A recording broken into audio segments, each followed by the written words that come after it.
All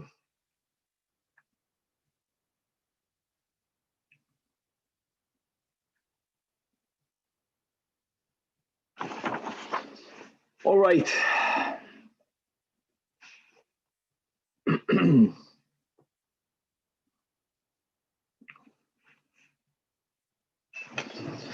With the help of Hashem, we are learning PESACHIM Daf Yud Beis. We learned in the Mishnah on Daf Yud Aleph Amid Beis, the machlokes between Rabbi Meir and Rabbi Yehuda, in as much as everyone agrees to the Zman of the Isur Chametz Midoraisa, which is in the beginning of the 7th hour. Sometimes we use the expression at the end of the 6th hour and further. Nevertheless, the Chachamim, not wanting for us erroneously to eat chametz, according to Rashi, to have chametz in our possession, thinking that it's not yet the Zman Yisura. So they put a geder and they add it to the Zman Yisur, and we have a machlokes between Rav Meir and Rabbi Yehuda. Rav Meir added basically 1 hour, period. And Rabbi Yehuda is the Tanach that says that regarding Isur Achila, you have to add 2 hours. You may not eat chametz, not in the 5th hour, nor in the 6th hour. However, the difference when it comes to Isur Hana, here Rabbi Yehuda holds like Rabbi Meir that you have an additional hour. Here Rabbi Yehuda holds that you only that even on in the 5th hour, right? Rabbi Meir says, guys, I'm starting from the beginning. Let me get this clear. With the help of Hashem, we are learning PESACHIM Daf Yud Beis. On Daf Yud Aleph Amid Beis, we have the machlokes Rabbi Meir and Rabbi Yehuda as far as how further away from the Zman Isur Doiraisa of Chametz did the Chachamim extend their Isur. Rav Meir says 1 hour, and Rabbi Yehuda says, as far as eating is concerned, 2 hours. And as Rashi speaks out in the Mishnah, that this has to do with the fear that people, human error in time telling, is it 1 hour or is it 2 hours? The Gemara then in the beginning of Daf Yud Aleph Amid Beis brings a Mishnah in Sanhedrin that's speaking about the rules of divergent testimony. When 2 witnesses come, the Mishnah there in Sanhedrin is speaking about them testifying regarding a capital case. So we're going to separate the witnesses and we're going to have the 7 chakiros questions, which are all about ascertaining the time and the place. Really, it's 6 questions about the time and 1 question about the place. And there also the question is, what happens if they both give different times? You have over there also a machlokes between Rabbi Meir and Rabbi Yehuda. And first, the Gemara now is going to have to clarify the machlokes in Sanhedrin. And after we have a clarity, and there's going to be opinions of Abaye and opinions of Rava, and really 2 different versions, Beshitas Abaye, as to exactly what is the machlokes in Sanhedrin. So we're going to spend a whole Daf Yud Beis Amid Aleph clarifying that, and Daf Yud Beis Amid Beis, we're going to bring it back to PESACHIM, and we're going to point out how really there is no challenge, there is no difficulty, there is no difference between Rabbi Meir and Rabbi Yehuda over there in Sanhedrin versus Rabbi Meir and Rabbi Yehuda here in PESACHIM, even though at first they appear to be saying a little bit of different opinions with many other details that come along with it. So Chavra, let us start on Daf Yud Aleph Amid Beis. We left off 11 lines.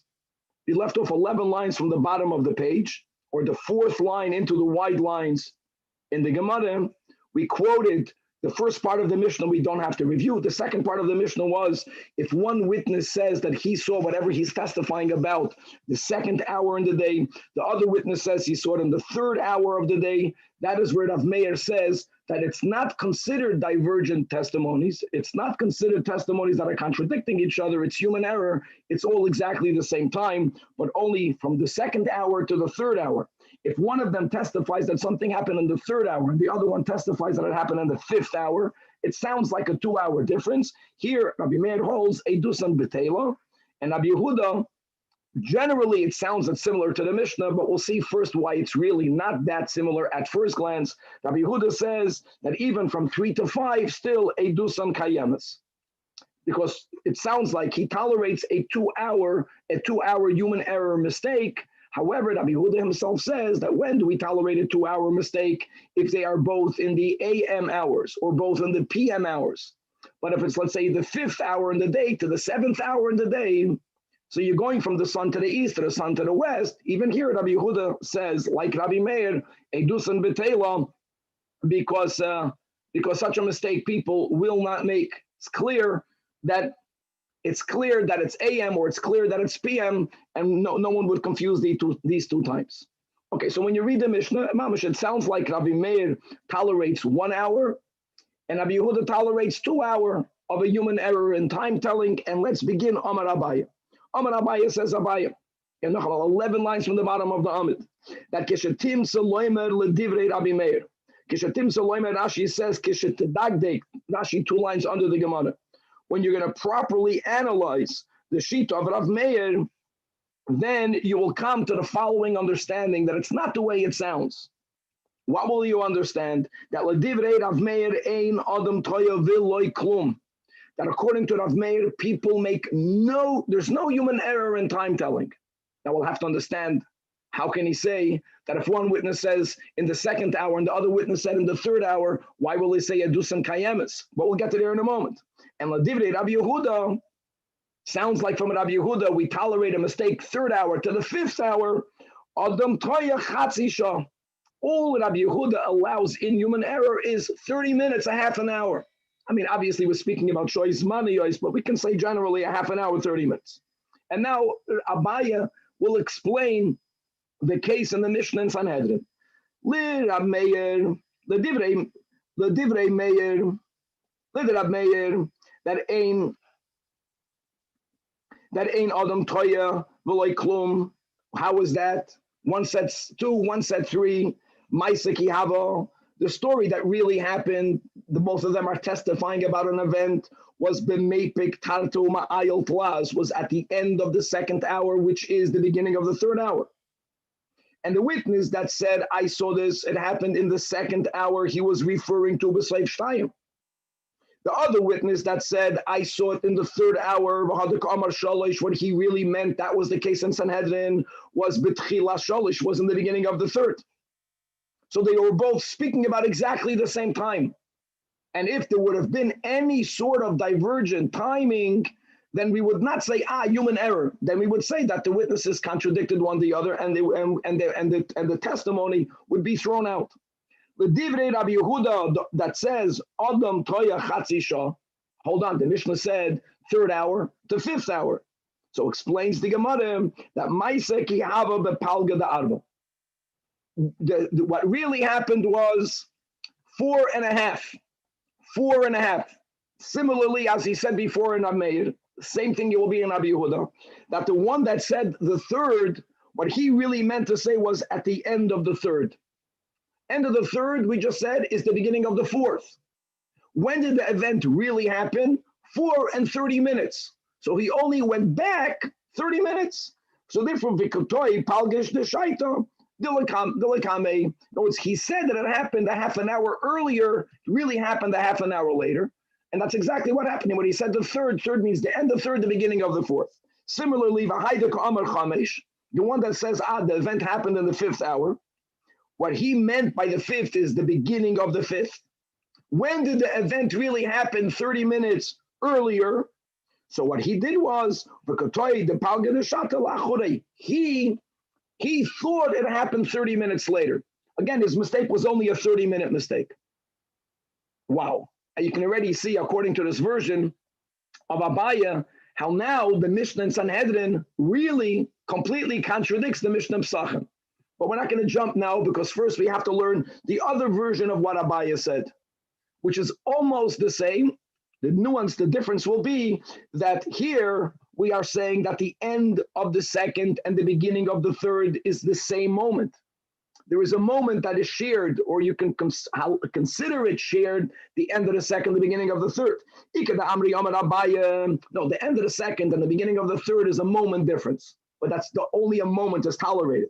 When you will properly analyze the opinion of Rav Meir, you will see that all Rav Meir allows is Adam Toya Mashahu. Person can only err slightly. What's that slightly? Like we just explained. The end of the 2nd to the beginning of the 3rd. A moment. But Rabbi Yehuda, Adam Toya Sha'u Mashahu. That's already a lot more. That's not 30 minutes, that's an hour and a bit, and let's go read it nachamo. The Divrei Rav Meir, 3 lines before the bottom of the Amid. This version of Abaya that Adam Toya Mashu, Maisiki Hava, the event that both witnesses are testifying about, really happened. Oy besoif shtayim hava, oy betchila shalosh, happened either at the end or in the beginning of the third. So from these 2 witnesses, one of them got it exactly right. When the Mishnah says that one said second hour, he meant the end of the second. Either it happened then or it happened a moment later in the beginning of the third. The one who said the third either got it right or it happened a moment earlier. In other words, and that's all that we tolerate. If anyone would make a mistake, if there would have been a mistake in more than a mashu, we wouldn't say human error and time telling. No, we would say that they're saying a different time, and therefore their testimony is thrown out. But Divrei Rabbi Yehuda, the second understanding of Abaye and Rabbi Yehuda, the last line of the Amid, Adam Toya Sha'u Mashu. So what really happened? The event that they are testifying about either happened at the end of the third or in the beginning of the fifth. So here you have to go to an hour because we are not allowing for the same moment to be the end of 1 hour and the beginning of the other. One witness said 3. The other witness says it happened in the 5th. Okay, so it's either that it happened at the end of the 3rd or that it happened in the beginning of the 5th daf yud beis. And the chad minayu kotai show mashu, either going frontwards or going backwards. In other words, if a taka happened at the end of the 3rd, then the one that said the 3rd got it right. The other one said the 5th. Yeah, the other one said the 5th. He meant to say that it happened in the beginning of the 5th. So how far away is the beginning of the 5th from the end of the 3rd? The hour, right? Really the whole 4th hour and a little bit, or the opposite way. Okay.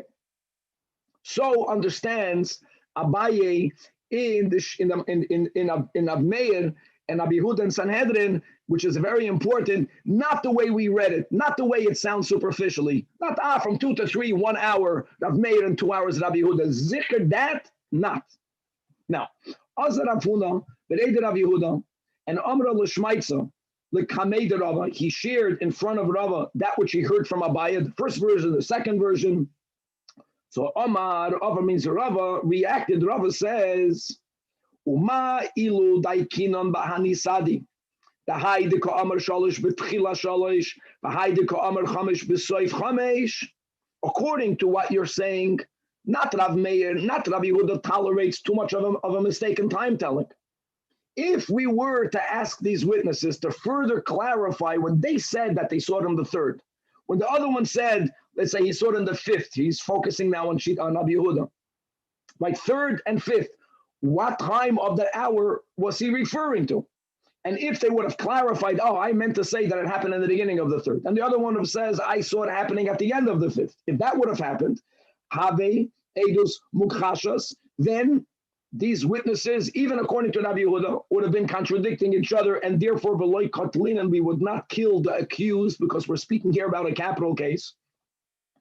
So I get it, obviously, that the witnesses now were not asked to further clarify what they meant by Shalish, what they meant by 5, but for sure it could mean that. So Va'anan, Nekom, V'nakdil, Misfeko, should we now go and kill this person, the accused? Right, when there's a doubt here, it's not clear what the witnesses meant when they said Shalish or Chamesh, or even Lenav Meir, what they meant when they said Shtayim or Shalish. And you can never kill Misfeko, because for Rahmana Amar, and this is a specific halacha, when it comes to capital cases, quoting a pasuk from the end of Parshas Masei, that B'shaftu ha'edah, v'hitzilu ha'edah, that as we learned in Sanhedrin, there is a specific goal over here to find a way to exonerate the accused. So he completely rejects Abaya. El Amar Rava. Says Rava l'divrei Rav Meir Adam Toya Shtei Shois Chaser Masho. That's the way he answers the question. Rav Meir, again, not like here in Pesachim, that all Rav Meir does is he adds 1 hour to the Isur, the Araisa of Chametz. No, a person can make a mistake in 2 hours when it comes to time telling. So 2 and 3, let's assume that the guy that said 2, Taka meant the beginning of the 2nd. And the other one that said 3 meant to say that I saw the event that happened at the end of the 3rd. And indeed, the event happened either in the beginning of the second or at the end of the third, but it's still in the window where people can make a mistake, where there's human error. Wow. What you see here is no one says that Rav Meir says one, Rabbi Yehuda says two. Either Rav Meir tolerates nothing or very little, or there's a much greater tolerance of human error when it comes to time telling in Sanhedrin more than Pesachim. And Ladivri Rabbi Yehuda Adam Toya Shalish Shalish Chaser Mashu. And as Rav explains himself, Ladivri Rav Meir Adam Toya Shteishos Chaser Mashu. So what are we going to say?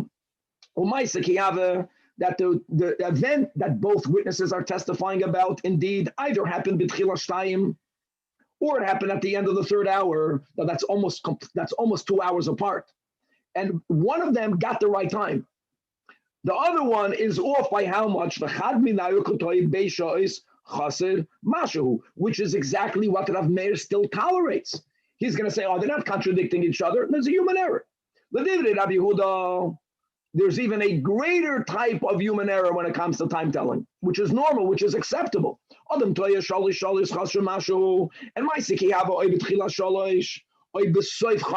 that's the third hour, the fourth hour, and the fifth hour minus a little. And the same thing, the event happened in one of these two times. One of them got it exactly right. That's the worst case scenario. And therefore, even in the broadest possibility, the max of the mistake, according to Rabbi Yehuda, was 3 hours minus a bit. That's also acceptable. That's why Rabbi says the Mishnah in Sanhedrin doesn't demand of us to further clarify from the witnesses, when you said the second, what did you mean? We don't even have to ask that question, according to Rabbi. Because even if they meant the most extreme ends of the beginning, on one hand, of the smaller number to the end of the larger number, it's still tolerable and still accepted. Okay. Now, we're going on, my friend. We're not coming back to Pesachim until Amud Beis. The Gemara is going to further quote Mishnayos that we have in Sanhedrin. Says the Gemara Tanan. Says in the Mishnah there that Hoyu Boitkin, the Bach says Oishon, the Sheva Hakirois, that the standard is to ask both of the witnesses when they are separated one with the other with 7 standard questions. All right? Hakirois are the standard questions. Bedikois are the supplementary questions. The 7 standard questions beginning right first time and place. But like we mentioned, there are 6 questions to identify the time, and you begin from a broad time and you start to narrow it down. So firstly, we nowadays don't yet properly count the Shemitah cycle, even though many people do, but it's not common, right? So when we want to speak about a certain time, we give the year. We're in Hey, Tavshin, Pei, Aleph, for example. The way it worked then is that you have Shemitah cycles. So the first question was, Be'ezah Shavua. In what 7-year cycle did the event happen, the event about which you are testifying? The next question is, in the 7-year cycle, Be'ezah Shana, what year? Then they go, in what month of the year? Then in what calendar date of the month? Was it Rosh Chodesh? Was it Beis? Was it Gimel? Then they go Be'ezah Yom, what weekday? Then the final question is regarding time, Be'ezah Shah, what hour? And the 7th question is Be'ezah Makan. That's the time and the place. Now, really, it's not Vitanya, but the Mishnah continues. Now, what happens if the witnesses don't give the exact same answer? Then they are contradicting each other, and the testimony is thrown out. Now, when it comes to Bediko's questions, the Bediko's questions are not about time and place, but as we learned in Sanhedrin, what weapon was used. Let's say if one is being accused of murder, what color clothing was the murderer wearing when he murdered? It was by a tree. What was growing on that tree? Anything that's not about time and place. Now, by all of these supplementary questions, if both witnesses give an answer that is not the same, it's also witnesses that become contradictory witnesses, Edom that are Edus Mukcheshes, and we throw them out. So what difference is there as far as will their answers which are not aligned, will that invalidate their testimony? Is there a difference between the Sheva Chakiros and the Sheva Badikos? And the answer is the following. The Mishnah continues, Vitnan, or it says in the Mishnah there, that Ma bein Chakiros leBadikos, Chakiros, Amar Echad Mehem Eini Yodeya. We don't even tolerate one saying, I don't know. Even if one of them says, I don't know, Eidus and Betela. By Badikos, Afilu Shneim Omrim Ein Onu Yodim, still, Eidusan kayamas. It's very important. In other words, if by the Badiko's question, they both give an answer, he was wearing black clothing, and the other one says he was wearing white clothing, we also throw out the witnesses. But the Badiko's question, since they're not here to ascertain time and place, we tolerate a I don't know. By the Hakiros, no one can say I don't know. In other words, if you say I don't know, that's the end of their testimony. And the Gemara goes further, why is that so? Why can't a person by the Hakira say, I don't know? If they don't contradict each other, he doesn't know. And on that, the Gemara answers that Hakira is Amar Echad Mehem Ene Yodeya. The reason why Eidusan is Betela, even though no one contradicted the other, is because the Havala Eidu Shei Ata Yochel Hazima. That's the Nikodam. In other words, that witnesses, after they testify, the play that gives us the whole parsha that we learn a lot more in Masechta Makis, how if a second group of witnesses come and they don't contradict the testimony itself. So if two people, if the witnesses group one comes and says Reuven murdered Shimon, group two comes to Beis-Din and they say, I don't know whether he murdered Shimon. I am not speaking about whether Reuven murdered Shimon. I do know that the witnesses were not there to see it. The witnesses imanu hayisam. Now, in order for them to be able to say that the witnesses themselves were not there because they were with group number two, and that's the way you're mazim them, that's the way you show that they were attempting to affect a ruling in a Beis-Din that would be carried out, which would be based on a lie, and with all of the pratim that, if the Beis-Din didn't give up psak din yet, then nothing happens yet. If Beis-Din already killed Reuven based on the testimony, again, nothing will happen to the first group. Right, the whole din of Edom Zayamim is that we do to them, Kasher Zamam Lasois, is once Beis-Din already gave the ruling, before Beis-Din carried out the ruling, with all of the pratim. But it has to be a testimony that could render the witnesses into Edom Zayamim. So if they don't clarify the exact time and exact place, by one person not knowing, you can't be mazin them. The decoys, even if neither know the answer, has nothing to do, it doesn't speak to Hazama. So they don't know what clothing the person was wearing. They don't remember what weapon he was wearing. It doesn't affect the possibility of them becoming Einem Zayimim. Like the decoys, still, even if they don't know, Elu Sha'ata Yochel Azimahi. Nukuda. Now it's Gavaldik. Now that we said that even when a person says, I saw it happening be'ezo shah, they give the time. There is a tolerance of a mistake in time. So still, fragt die Gemara, ve'i amrat bein l'Rav Meir, bein l'Rav Yehuda, or at least the kasha is a lot more on Rava. On the first version of Abaya, l'Rav Meir, it's not going to be a problem at all. But the general concept here that we are getting, that there's a certain amount of human error that happens. Ve'i amrat inshi kulahai is going to go noch. Let's go on Rav Yehuda. So hai chakiros the ezu shah. Even when they ask the question of what time did it happen, and they answer still it's still a testimony that you cannot then make them into Edom Zayimim, because even if witnesses come and say, how can you say that Reuven killed Shimon 2 o'clock, second hour in the day? Yes, second hour in the day you were with us. And they can say, we must have made a mistake. We saw it happen in Mastamo, it happened on the 3rd hour in the day, but we made a mistake in an hour, or we made a mistake in 2 hours, or according to Rabbi Yehuda, we made a mistake in 3 hours minus a bit. The Amri, they're going to claim, and we made a mistake. Now Rashi points out that, hold on, if the second group, right, that is claiming that the witnesses, Imanu Hoyisim, you were with us for the whole day, then even if people make a mistake in a couple of hours, then in that scenario, they will become Edom Zayimim.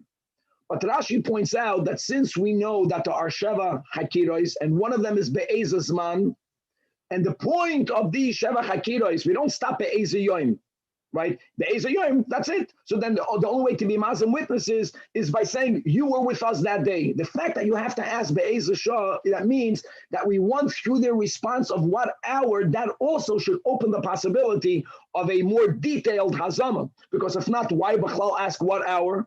If to begin with, you're only Mazim them by saying the whole day you were with us.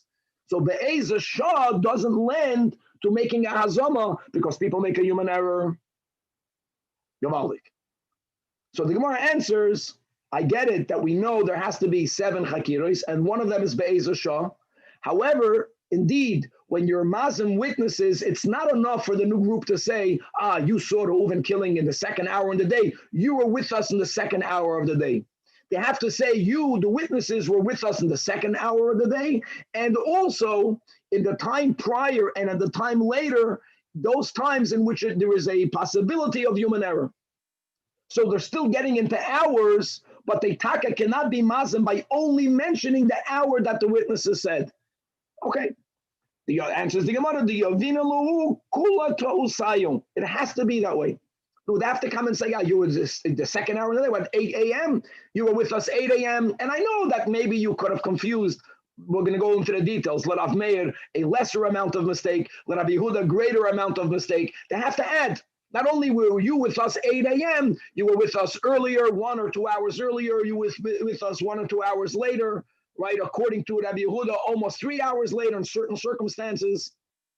And only then, Taka, can they become Muslim. But still, at least you see that if they testify regarding the hour, it gives the new group of Adam, it opens up a greater possibility for them to become Muslim, even based on hours. Not the same hour, but an expanded amount of hours. And the Gemara explains, and what are we speaking about? So Rashi says we're going back to the case of Rabbi Yehuda and Sanhedrin, where one witness says it happened in the second hour, the other witness says it happened in the third hour, whatever that means. So you have to go back and you have to go forward. You go back second hour, you have to witnesses are saying, you were with us from the first hour in the day. That's going back 1 hour from the second hour. According to Rabbi Yehuda, right, according to Rav Meir, you make a mistake with 2 hours minus a bat. We'll get to that in a moment. Just speaking it out, witnesses will never make a mistake by saying that something happened during the daytime, if indeed it happened during night, even if it's much lesser than the accepted amount of human error. Because going from morning AM to PM, people know, just like going from morning night, people know, and morning to afternoon, people also know. So you go back, and then the last one said happened in the third hour, push it front, according to Rava, according to Rav Meir, people can make a mistake in almost 2 hours. So he has to say that you were with us from the first hour in the day until the end of the 5th hour in the day. Now, really, Ubedin says the Gemara the Nesav Luhumei Karatvei, because since, according to Rava, according to Rab Meir, you can make a mistake even up to 2 hours, right? So he said the second hour, go back 2 hours. Going back 2 hours would be an hour before day. Now that no, because Ella ben Yamama Lalayla Loito Inshi. So here in the going back, on the one who said Shashtayim, you only have to go back 1 hour. You were with us already, not only Shashtayim, you were with us in the first hour of the day as well. More than that, we don't accept a mistake to begin with. Uli Rabbi Yehuda, guys, this is all according to Rava, who gives a larger amount of time mistake. Now, the case of Rabbi Yehuda, it wasn't 2 and 3. In the Mishnah and Sanhedrin, it was 3 and 5. So here again, you go back from almost 3 hours, to the first hour of the day, and the one that said 5, you go ahead, Atzlav Shishis. Hold on, same question. Ubedin, who denesev lahu meikaratvei, because if you can go back for 3 hours, that should also take you in 1 hour before the first hour of the day. That few days on base, but here again, right? Ben Yamama Lalayla Loito Inshi. People can make a mistake almost up until 3 hours, but not if it goes from the time of day to backwards in the time of night. And likewise, the second witness says that it happened to Shachamishis. Rabbi says, Rabbi Yehuda, that you can make a mistake up in a little bit less than 3 hours. So why did you go into the afternoon? Ubedinu, the native lekamei tvei. However, here also he only says at shashishis because eloshabehei chama b'mizrach ubezayin chama b'marav, and between the AM and the PM again, people will not make that type of mistake. So indeed, just to be aware that it's not so simple when you hear about Edom Zoymimim. And again, we cannot say that you can only become Muzam when the second group says you were with us that whole day. That cannot be. If not, why would Hashem want for us to have the Ezer Shah? And we know there has to be a question the Ezer Shah, but when they respond the Ezer Shah, it doesn't mean that you can be Mazam them by giving that exact hour. You have to extend time to tolerate indeed a certain amount of human error, and everyone according to his sheet. Now that we clarified all that, now it's time to come back to PESACHIM, and now we'll see that not like Abaye, and not like Rabbi, is it so simple. It's not going to align. Each one is going to have to explain how they don't contradict each other, how they don't have a different opinion. So says the Gemara Tanan, write 3 lines from the top of the Amid. Rav Meir Omer, coming back to our Mishnah, that Oichlan Kolhei. Right, Midai Raisa, the Zman Isur is from the 7th hour, the end of the 6th, the beginning of the 7th. Rav Meir holds that the Chachamim only moved it back 1 hour.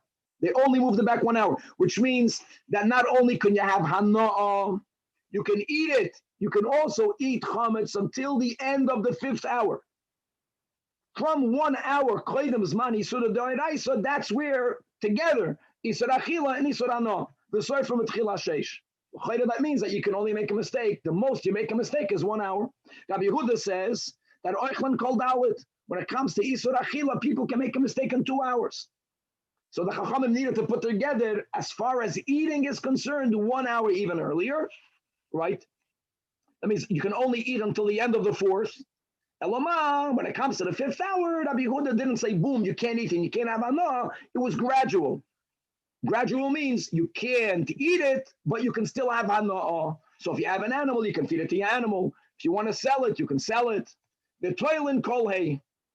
But like Rabbi Meir, you have to already burn it 1 full hour before the time of Isurei D'Oraisa. So now each one will have to clarify. Le Abaye, and guys, let's remember that there were 2 shitas in what Abaye said.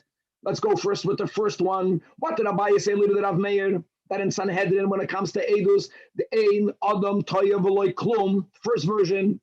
So the kasha is, why did Rav Meir say that you can't eat it on the 6th hour? Nechol kula shit, you should be allowed to eat it the whole 6th hour. Now Tosfos from the top does add, the Gemara doesn't mean to ask, even according to the first version, that you should eat it all the way up until the Zman Isura, because you do have to burn it. The Gemara means to ask, you should be allowed to eat it until the end of the 6th hour. How long does burning take? 5 minutes? So eat it until then. But you know what time it is. It's like today with the clock. So if the Zman Isur is by going into the 7th hour, so eat it until the end. And if you need 2 minutes to burn it, give yourself 2 minutes. You need 5 minutes, give yourself 5 minutes. Even according to the second version in what Abaye said, the Amar Adam Toya, this is Rav Meir, Mashu still nechol ad soif shit. It's a little bit. Really, it's going to be the same according to Tosfos, but the point is that we see in Sanhedrin that people don't make a big mistake. They make a mistake in a moment, not in an hour. And furthermore, we're not done with Abaye. So that's a kasha of Meir and Meir. Now let's go to Shitas Rabbi Yehuda. The Abaye, again, I'll leave it to Rabbi Yehuda, according to the first version, that tolerates the most of mistake that people make is Adam Toya Chatzi Sha'al. So then Nechol al Palga the shit. In other words, eat it until 30 minutes before this Zman Isura. Because by then you'll know, even if you'll make a mistake, you're not going to make more than a 30-minute mistake. So then Rabbi Yehuda should basically be the one saying what Rav Meir says. That's the problem. Like you should be allowed to eat it until the end of the 5th hour. Not until the beginning of the 6th, but until the end of the 5th. Giving yourself that time of 1 hour and a little bit. Okay, so let's first answer Abaye, and then we're going to move on to Rav. Says the Gemara, Omar Abaye. Normally, the word Ella is when a certain position was refuted, and now you have a new position. Nothing was refuted here, which is L'chayda White's in the parentheses. Abaye says the following difference: that Edus Mesura Lizrizin. conscientious people are the ones that are coming to testify. Conscientious meaning that when I go to a Beis Din, I know that I'm going to undergo the 7 chakiros to begin with. I know that. So I'm going to pay a lot more attention to the time because of the chakiros. Chametz, everyone is obligated to get rid of the chametz. And getting rid of the chametz, b'dikas chametz, and bir chametz, chametz lakoil masur. The Maldik. In other words, when it comes to Aiden, we expect of them a greater precision in their time telling. And if they don't have it, it means that they're not saying the emes. When it comes to a din that's on every single yid, we're obligated to get rid of the chametz. No, the general populace make a larger error in time telling. That's Abai. Now let's go to Rava. The Rava, the Rav Meir, that he learned in Sanhedrin, when 2 and 3 means the beginning of the second to the end of the third, right? That's 2 hours minus a drop. So according to Rava, Rav Meir should have said like Rabbi Yehuda. At least the Yisur Achila should be the way Rabbi Yehuda says, the way we take a paskin. So here he answers. The answer is the Isur Doiraisa is from the beginning of the 7th, which means from the beginning of the afternoon. When does Rav Meir, according to Rava, say that people basically make a mistake of 2 hours minus a drop? That's if those 2 hours are all in the AM or all in the PM. But since the Isur Chametz begins in the beginning of the afternoon, hey, Chama b'Mizrach, the Zayin Chama b'Mairav, Gewaldik. So therefore, beautiful. People can make a larger mistake, but not when it comes to chametz. By chametz, people can only make a lesser of a mistake. Says the Gemara, if that's the case, if people know how to tell the beginning of the afternoon versus the morning hours, that's a great question. Well, in the beginning of the afternoon, we already use that expression. Even if the shade did not hit the floor yet, the shade is already on the other side of the wall. It's on the eastern side of the wall. The walls are getting dark. So you can see clearly when the afternoon began. And if that's the case, why add anything? Says the Gemara, Omar of Ada Barahava, that no, it's not so simple. That shit, during the 6th hour of the day, which is the last hour of the AM, shit yoima bekarne sokoi. The sun is in the corner. The corner means it's, as we learned so many times, when did we have it? The last time was in Eiduvin. That the sun, we see from our perspective, goes up on the east and goes down in the west, but it doesn't go straight over our heads. It goes derech darim. It goes over the south.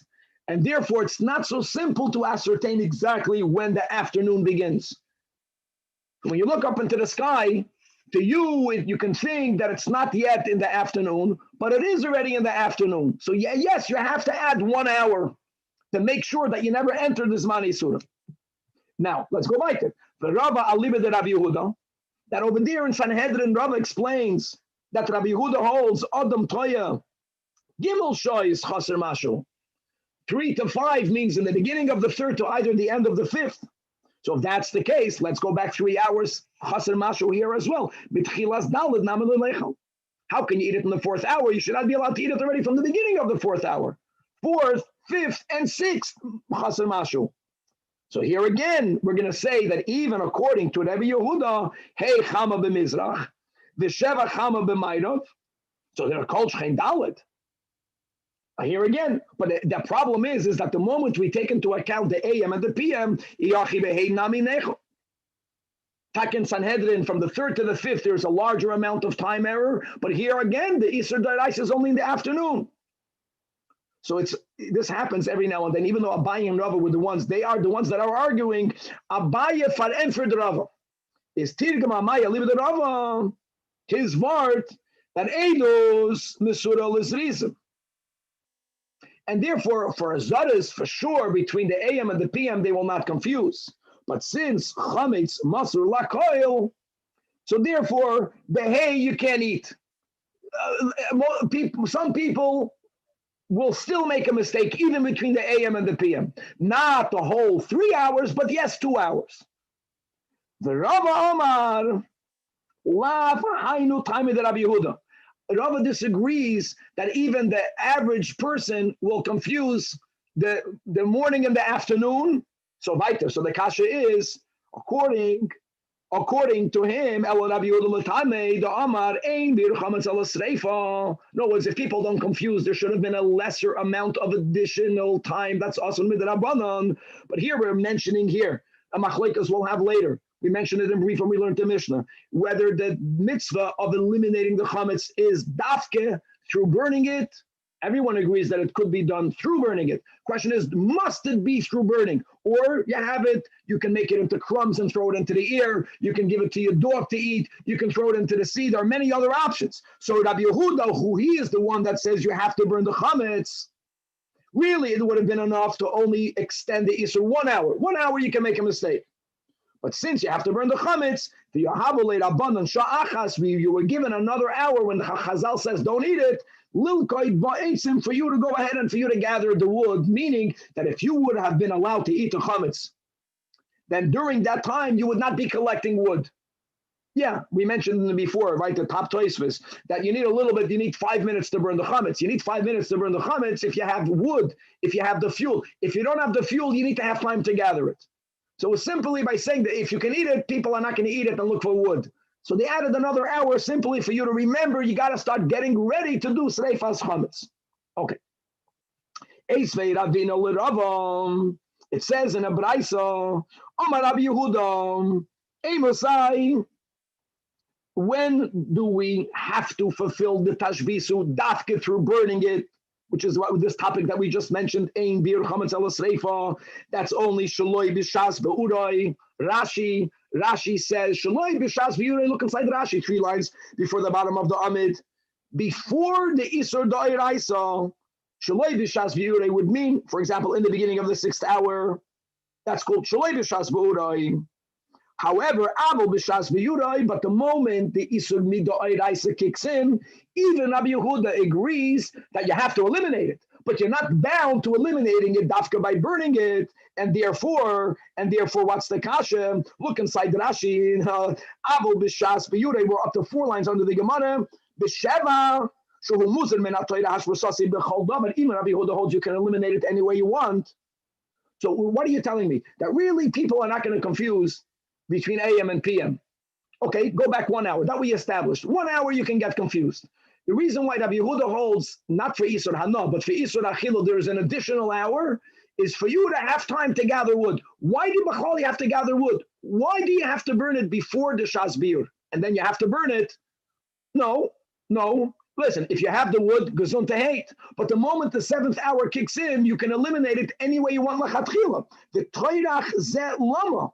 If a person doesn't have wood, no, you're not mechuyev to spend a whole hour gathering wood. Nothing would be wrong. That's the kasha and the havamina. That yamtin at shas biyurai. Wait until this man, and then the yashbi senu. Then eliminate the chametz any way you want. Rabbi, is that ideal? I thought the whole point is that you're supposed to burn it. Yeah, no. So that's a gavalik. That's why Rashi learns. That's Rashi is learning that shlei v'shas biyurai. It's a moedidik concept. I don't even understand how it's possible to say that you should let your stuff. Once you get to the 7th, it doesn't matter how you do it. So what? We're not supposed to leave our chametz till the 7th. Says who? If God says eliminate it in the beginning of the 7th, you're living in the beginning of the 7th. Now, if God says eliminate it with wood in the beginning of the 7th, so then you have to go look for wood. I get that. But if you don't need the wood, the whole sheet of wood is only when you're doing it in the Zman of the Isur only midrabanan. And don't forget, we already accepted L'Kula Alma that even though it's AM, PM, for the 6th hour you can make a mistake. For the 6th hour. Here when it comes to chametz. Okay, so they already added an hour. And listen, again, it's not that if you have wood, then go. Like this Sfaras Shved, you have to add a whole hour of Isur. No one will confuse it. You're not even you will not violate an Isur D'Oraisa. It's only in order for you to gather wood. Rabbi Yehuda is not that gung ho on wood. He only says you need to burn it if you're doing it before. And you don't have to burn it before. Yeah, no, you don't have to eliminate it before. You can eliminate it when God said to eliminate it. Okay, so says the Gemara, Amar Ella, that's the Elam. Ella Amar Rava, that they didn't give you a whole hour for you to gather wood. Elamarava gzeira mishum yoim hamaunan. Aha. In other words, according to some of the Achrayim, Rava now will accept partially what Abaye says of this concept that Eidos are Masurim Lizrizim.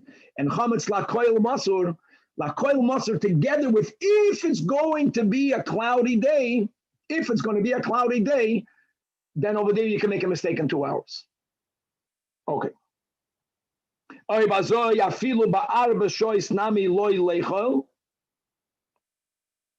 other words, if it's cloudy, like if you can't see the heavens, then they should have moved it back another hour. So Amar Rav Papa, this is a very important concept. Dalid Zman Su'uda Lakoili.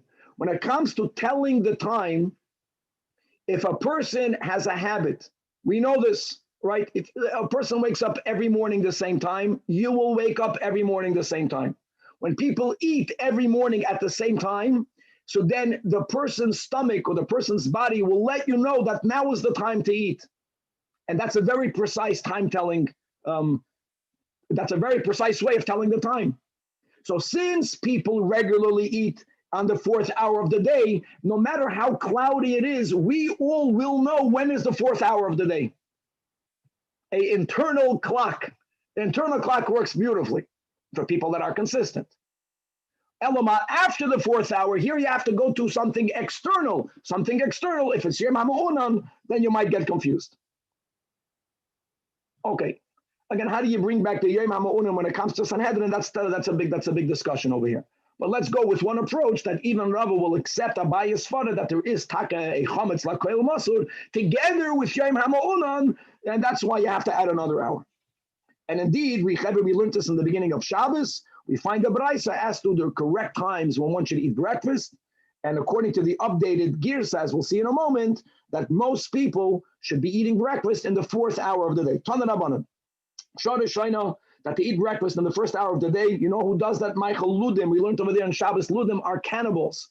So they are people that are glutinous, geferlich. And they eat right, they wake up, they right away have a meal. Shnia are Michael Liston, not because the Liston are more edel, but since they are robbing at night, they're sleeping in the 1st hour of the day, but they eat right away when they wake up. Shlishis, Michael Yarshim. Yarshim is in English called trust fund babies. So it's people that inherited a lot of money, or you can call them bankers. So there's no daigas haparnasa. So they puff in until the 3rd hour of the day. After we learned in the beginning of brachas that the name of Lacham, they sleep in it. So they're gluttonous, but they sleep in later. Revius Michael Payalim, that's mamish different. They got up early. They did a lot of work, and the 4th hour is when they eat. Chamishis is Michael Talmidei Chachamim. It's whenever people eat. So because of Iskafia, they wait a little bit longer. And Shishis Michael Koladim. Now, first of all, it doesn't fit, but it's not correct. In fact, the Gemara of Amar Papa, didn't you explain here, Ella Amarava, that Yom HaMa'unan, Eino Davar Seif. No, the 4th hour people eat. You're quoting me a Braisa that says that most people eat in the 6th hour. Doesn't work. So the Gemara says it must be Ela Epach, that you have to amend the version, the Girsa, and the Braisa, the Vias Michael Koladam, Chamishis Michael Poyalim, right? Because they're busy working, so they don't have time to eat yet. And the 6th hour is Michael Talmidei Chachamim, again advocating the concept of Iskafia. Wait a little bit. And Mikan ve'elach, if anyone eats for the first time after the 6th hour in the day, is kezoidek evan lechemes. It's like he's throwing a stone into a bag. We have in Shabbos 2 explanations in Rashi. Either throwing a stone in a bag is when you have a bag of wine. When you have it was old bags. Today you have a bottle. When you throw a stone in, it looks like the wine is higher up, but there's no more wine. So you might feel satisfied, but it's not going to help you. And then Rashi says more than that it's not going to help you for you. Not only will the food not nourish you, the food is going to hurt you. And another detail, when do we say that if you can only eat after the 6th hour in the day, it's mamish, like either inconsequential or it's to your detriment? That's if you had no mezainis by Hasidus, you didn't have a psal, you were not claiming anything. Abel claim the b'tzafra, but if you had something in the morning, then leis lon ba. But the point is that the reason why Rabbi Yehuda, who has a fear of a greater mistake in time, and he takes into account the Yom HaMa'unan. Oh, some explain that since Yom HaMa'unan, that's the word, we're trying to make that Rabbi doesn't go with Abaya. Rabbi doesn't accept at all the difference between Eidus for Zrizin and Chametz Lakoil Masur. But when it comes to Yom HaMa'unan on this level, that you can't B'chlal tell at all, that's something very rare. Something very rare. So we're not chayish to it. We're chayish to it when it comes to Chametz and Isur D'Oraisa.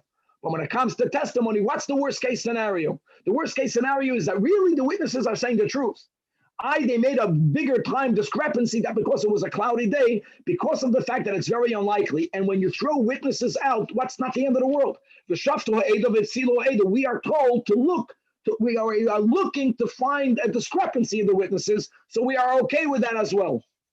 What's there, being machmer means to throw them out. You're looking how to get rid of them. Here you're looking how, God forbid, never to go into this Zman Yisur Bechametz. But an internal clock will never be mistaken, which is a Gavaldic concept. All right. Now, after we had the whole daf, Amar Ravashi, when he learned Pesachim, he was referring now to the same Mishnah and Sanhedrin. So he said, I'm going to say that first he learned Pesachim, then when he came to Sanhedrin, he says, don't worry, don't think there's no contradiction here. So the Gemara says, Pshita, didn't we just explain L'Abaye, L'Rava? So Hakam Ashmalan, what Ravashi meant to say is that in his Besmedrish, they also pointed out, first they explained Sanhedrin, and they pointed out that it's not the same time discrepancy tolerance. It's not the same thing. Elama, Shinuya, Dishanin, and Shinuyuhu. What Ravashi meant to say is that whatever we explained here, that's the correct approach. V'loi tema tanoihi. Because there is sometimes another approach, that there is a machloikas tanoim, what a shitas Rav Meir. There is a machloikas tanoim, what a shitas Rav Yehuda. Ravashi rejected that, acknowledging that it's not the same time discrepancy, but it's the same Tana. Everyone knows what Rav Meir said here. Everyone knows what Rav Meir said in Pesachim, and like we explained, the reason why indeed it's not the same, there's a different amount of time mistaken tolerance. Says the Gemara. Amar Rav Shimi Barashi, that Lo Shanu, he's going back to Sanhedrin. Ella Bisha'ois. Abel Echad Omer Koidem Neitzachamo. The Echad Omer Acha Neitzachamo. There, Edusam B'Teilom. Says the Gemara Pshita, clarifies what Rav Shimi is saying.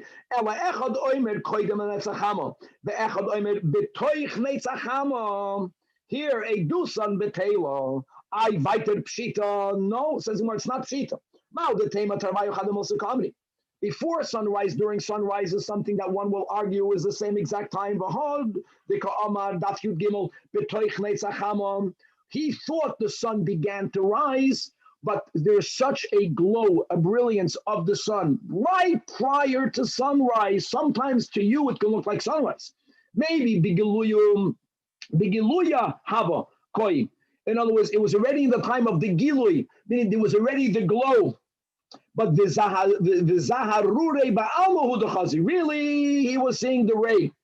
But the ray is so stark that he thought it's already sunrise, and if that's the case, don't throw them out. So he wanted to add that all of this time tolerance, right, is the moment sunrise, let's go with the sun beginning to go above the horizon. That's something that the base, and again, when it comes, is it possible? It's possible. But here again, that b'shaftu ha'eda v'hitzilu ha'eda. We're going to say, no, we're not going to tolerate that. And even if it's a moment of a difference, that's something so discernible, Kumash Malan, that these testimonies, their witnesses, are indeed going to be thrown out. We'll stop over here, God willing, to be continued. Yeah. That was great. All right. All right, guys, the next daf is mamash amazing.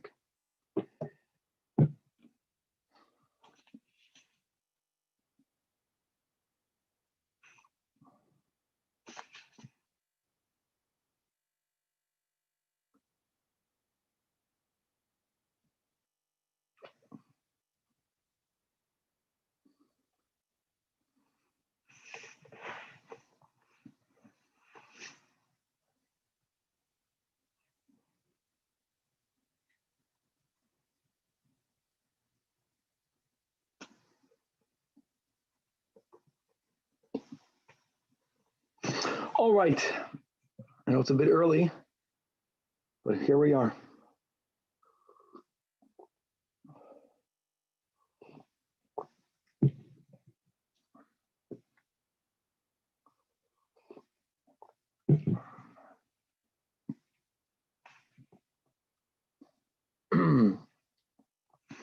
All right, we're starting. Let's go. With the help of Hashem, we are learning PESACHIM Daf Yud Gimel. We had in the Mishnah and Daf Yud Aleph Amid Beis the Machlokes Rabbi Meir and Rabbi Yehuda. How far before the Zman Isur Midoiraisa did Chachamim disallow us to have chametz? Rav Meir moves back the time only 1 hour, both for eating and for hana'ah. That means you can eat chametz, you can have hana'ah of chametz up until 1 hour before Zman Isura, and then you have to get rid of the chametz. You may not eat it, and that's when you get rid of the chametz. Rabbi Yehuda actually goes back an additional hour as far as eating is concerned. Rabbi Yehuda says that, yeah, on the 5th hour, you can still have hana'ah, but you already may not eat it on the 5th hour. The last time you can eat chametz out of Pesach is up until the end of the 4th hour. Now, it's important to remember that on the Mishnah, Daf Yud Aleph Amid Beis, we had a third opinion, and that was Rabbi Gamliel. And Rabbi Gamliel, it sounds like he's siding with Rabbi Yehuda when it comes to chulin, and therefore you can only eat chulin until the end of the 4th hour. But when it comes to chametz, that's truma. Now, when it comes to truma, there's a pasuk that tells us to guard the truma. We're never allowed to destroy truma. Now, on the other hand, if you have chametz dika truma, you're going to have to burn it. But here we're not speaking about a isur midoiraisa. Here we are extending the isur. So Rabbi Gamliel says, if you have truma, then it's like Rav Meir. I'm wording it in a way that is not precise, as we'll see in a moment. But he says when it comes to truma, there you can still eat it during the entire 5th day, which is like Shitas Rav Meir when it comes to chulin, and truma is only something that needs to be burned b'tchilas hour. 5th hour, not 5th day. Hour. Okay, good. So so we had Rav Meir, we had Rabbi Yehuda, and we had the Rabban Gamliel. We're going to begin Daf Yud Gimel quoting Rav Nachman Amarav that we paskin like Rabbi Yehuda. We take a paskin like Rabbi Yehuda, but we're going to introduce the concept of halacha kedivrei hamachriya. Hamachriya, the types of hamachriya. This is a very important klal. It's interesting that when we learned in Eruv in all of the klalim, I don't think we mentioned there the meaning of halacha kedivrei hamachriya. Hamachriya means, according to Rashi, like the one who tips the scale. Let me explain to you what that means. If you have 3 shitas, opinion number 1, opinion number 2, if the third opinion either sides completely with one or the other, or in part with one and in part with the other, so he renders a roiv. That's the way Rashi explains it. Right? Like one says kosher, one says treif. The third one, if it's simple, kosher or treif, he's called the one that tips the scale. He tips the balance because he is now creating a roiv. And halach will be like the roiv.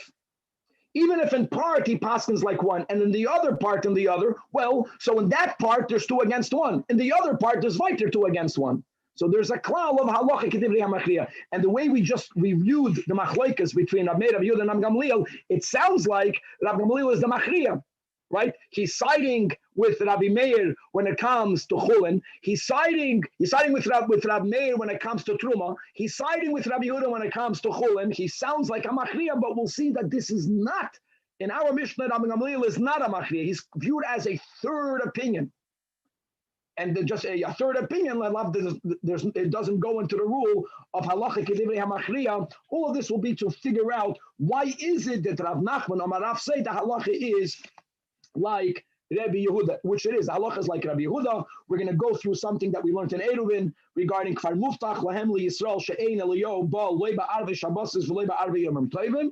We're not even going to the other question we had in Eruvin, whether Elyahu Navi can come on Shabbos. That was the sugya of Tchumen L'mayla Masara or Ein Tchumen L'mayla Masara. But independent of that, there was another Kfar Muftach that Elyahu Navi will not come out of Shabbos and Yom Tov because people are getting ready for Shabbos and for Yom Tov. We'll see how this relates to our sugya.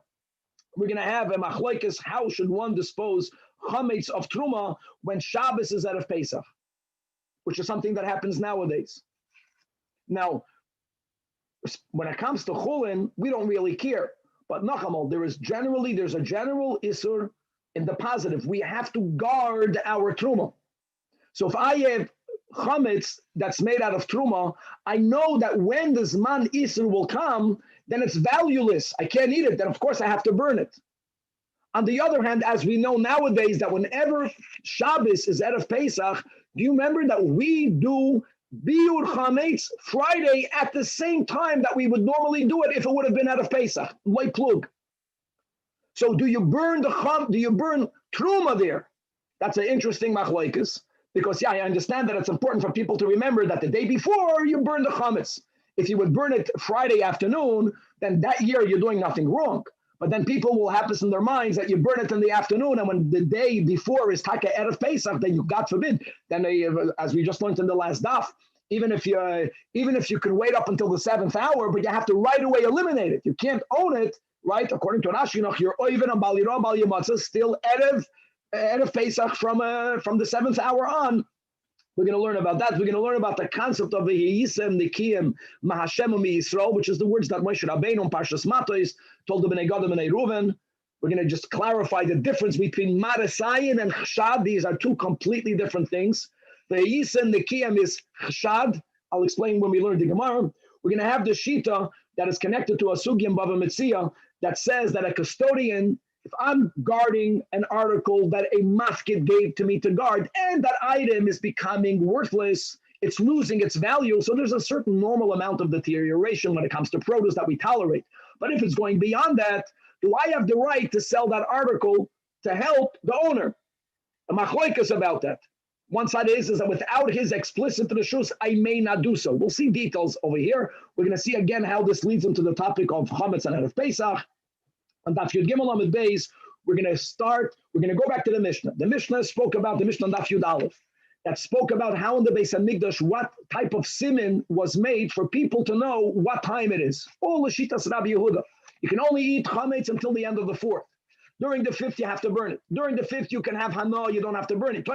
During the beginning of the 6th, you have to already burn it. So they used to use 2 breads from the carbon toida, and they were both exposed. People saw them. When they removed one, they know, the first step of the Isur began, and when they removed the other, and now you know you have to burn it already. So we're going to ask, in these 2 lachmei toida, if we're using them, then there's something wrong with them. They are already invalidated. Why are they invalidated?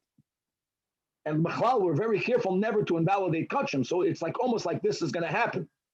So we're going to have 3 different approaches in the Gemara that's going to explain the case of the Mishnah regarding the Lachmei Toida, and this will really be already an introduction, just giving everyone a heads up, that from Daf Yud Dalid, right, from the Mishnah of Rav Chanina Skana Kahanim, until the end of the first Perek. For those of us who Danny loves this, we're going to learn, guys, Mamish, Gemara, Talmud Babli, and Taras. And it's going to already introduce many concepts of the importance that we have to have when it comes to kachim, dinei tuma v'tara. That is the mamish, the sugi of the whole shas that deals the most in one place with dinim of taras. And already at Daf Yud Gimel Amud Beis, Toyameh Chaim Zachu, we already have a bissel of a foretaste. We're going to learn some dinim and kachim. We're going to learn how things go first, the stages. Something goes from being unholy to have kedushas damim. Then from kedushas damim, it's viewed with kedushas haguf, with many other pratim that we have a lot more of elaboration in the section of kachim itself. Okay, Daf Yud Gimel Amud Aleph. We left off at the end of the second line from the top of the Amid. We have the machlokes in the Mishnah on Daf Yud Aleph Amud Beis. Amar Rav Nachman Amar Rav halacha kedivrei Rabbi Yehuda, that holds Rabbi Yehuda that we already prohibit the eating of chametz in the 5th hour of the day. The 5th, that means the Chachamim added 2 hours to the Isur Achila on Erev Pesach. Amalei Rav Nachman. How can Rab determine that the halacha is like Rabbi Yehuda? The Neymar Mar halacha Rav Meir. Why? Because the Sasam Lam Tanach Avosei. Because there is this other cloud that whenever Rabbeinu HaKadosh quotes a shita of one without attributing it to its real author, he writes it as an anonymous Mishnah. When it's not anonymous, we know that it's something that's debated about. That's the way Rebbe is saying, this is the halacha. And we have such a Stam Mishnah that sounds like it's ruling like Rabbi Meir, A couple of daf from now, and daf chaf aleph, the Tanan here Pesachim, kol sha'a shemutar lechol. During the time that you are allowed to eat, during that time you can feed to the animals. Gewaldig. And what does that mean? Says Rashi, that what does that imply? That during the 3 lines on top of the Amid, the mashma, that that if you enter the time, midrabanan, that you may not eat, already eino machal, you can't feed to the animals. It was either it's completely permitted or it's completely prohibited. That's certainly not Rabbi Yehuda. That's Rabbi Meir. That is Rabbi Meir. According to Rabbi Yehuda, it's not true. There is a time that you may not eat, which is shachamish, but you still can have hana, which includes you can feed it to your animals. So isn't that Mishnah stam Mishnah ke Rabbi Meir? And Allah is stam Mishnah. Answers the Gemara, hahi lav stamahu. No, you're not learning correct pshat on that Mishnah, because as we'll point out, the word in the Mishnah mutar is unnecessary. The Mishnah should have written kol sha'a sha'oichel maichel. Why shemutar? So let's read inside Rashi 7 lines from the top of the Amid. Bishum dekashi mutar bepedi kol sha. In the Gemara and then daf chafalo. The Gemara is going to ask. The Mishnah should have said kol sha sha'oichel. And by the way, that is shitas Rav Meir. Whenever you are allowed to eat, you can have hana. When you can't eat, it's already because it all comes 1 hour earlier altogether. The words umutar, says Rashi, mashma, we're not speaking about you. It means kol sha'a shemutar adam acher le'echol. If there's another food, which is truma. Now, Yisrael cannot eat truma, but during the hour that someone can eat, during the hour which will mean, like Rabbi Gamliel says, right? Which will mean when it comes to truma, then machol zeha asur le'echol. Even though for you it's already prohibited, during that hour that someone can eat, during that hour you can feed to your animals, which is Rav Shitas Rabbi Gamliel. According to Rav Meir, there's no such a thing. According to Rav Meir, during the 5th hour, everyone can eat anything they want, and you can have hana'ah, and only 1 hour prior is automatically asur for both. Oh. So now it comes out, based on how the Gemara explains the word mutar, which that implies that we're speaking about during there is a zman in which truma is allowed to be eaten, mamash Rabban Gamliel. During that, we can only have hana'ah, which is the 5th hour. So l'chayra now, the Gemara could have asked, so the halacha should have been like Rabban Gamliel, right? Because it's a stam Mishnah. The Gemara is not going to ask that. All the Gemara proved right now is that the Mishnah on Daf Chaf Aleph is not Rabbi Meir. So don't challenge Rav Stam Mishnah ke Rav Meir. That's not like Rav Meir. But the kasha is v'neima mar halacha ke Rabban Gamliel, not because it's a Stam Mishnah, which is a problem why the Gemara doesn't ask that. The top places deals with that. But the Havalei Machriya, because the Rabban Gamliel in our Mishnah Daf Yud Aleph Amud Beis is the one that tips the balance. Wanting to tip the balance, and Rashi understands, again, that the tipping of the balance means that when you have 3 opinions, 1, 2, if the third is siding with either one of the 2 or partially with one and partially with the other, that creates a roiv, and halachic roiv, halachic rabim.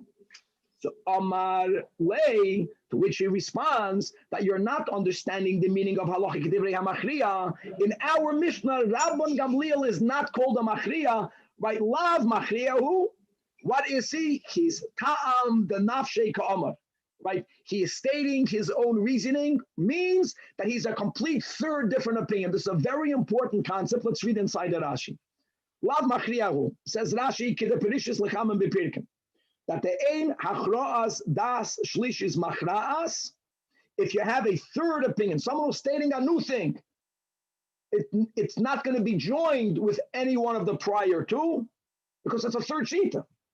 And here in our Mishnah, hachraas das shlish, you see, he is introducing a new opinion. He's not siding with not Rav Meir, not Rabbi Yehuda at all. Why is that? He is. Says Rashi, the Rav Meir Rabbi Yehuda lo yi'arid in a heavy shayach chiluk ben zman truma zman chulin klal. Rav Meir, Rabbi Yehuda did not mention, they did not even imply that there should be any difference between chulin and truma.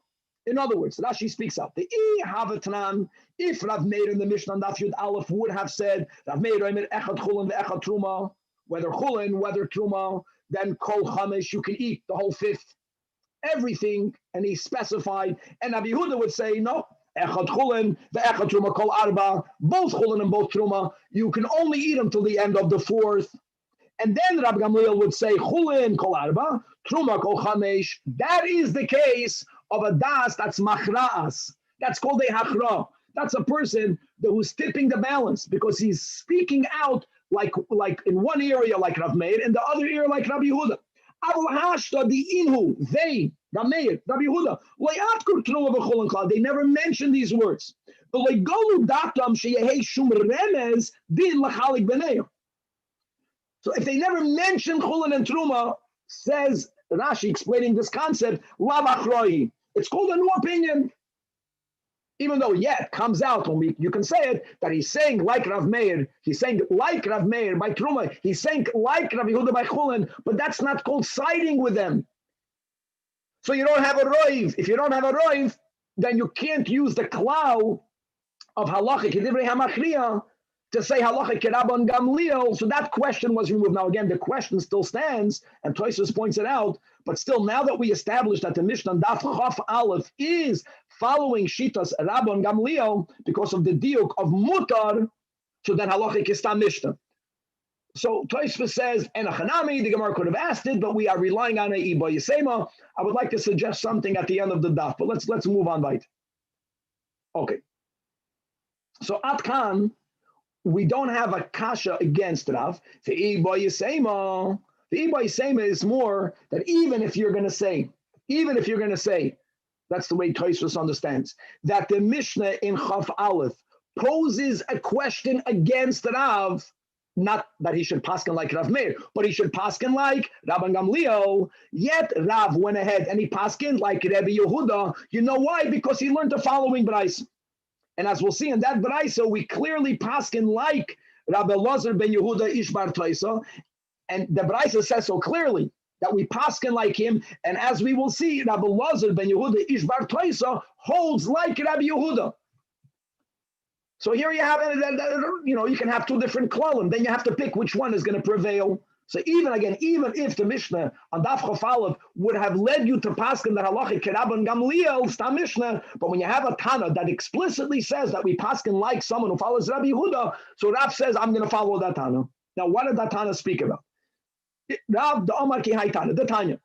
Arba Asa Shechaliyas b'Shabbos. Here's a challenge. On Shabbos, we can't burn chametz. And again, we mentioned this already in the last daf. According to Rabbi Yehuda, let's go, you got to burn chametz.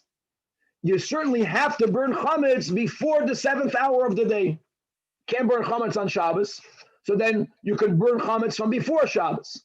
Once you go burning chametz from before Shabbos, so just to know, you will burn it mevaden es hakol melifnei Shabbos, and you'll do it at that same time. For people to remember that whenever you burn chametz before, you burn it like we do in the 5th hour of the day.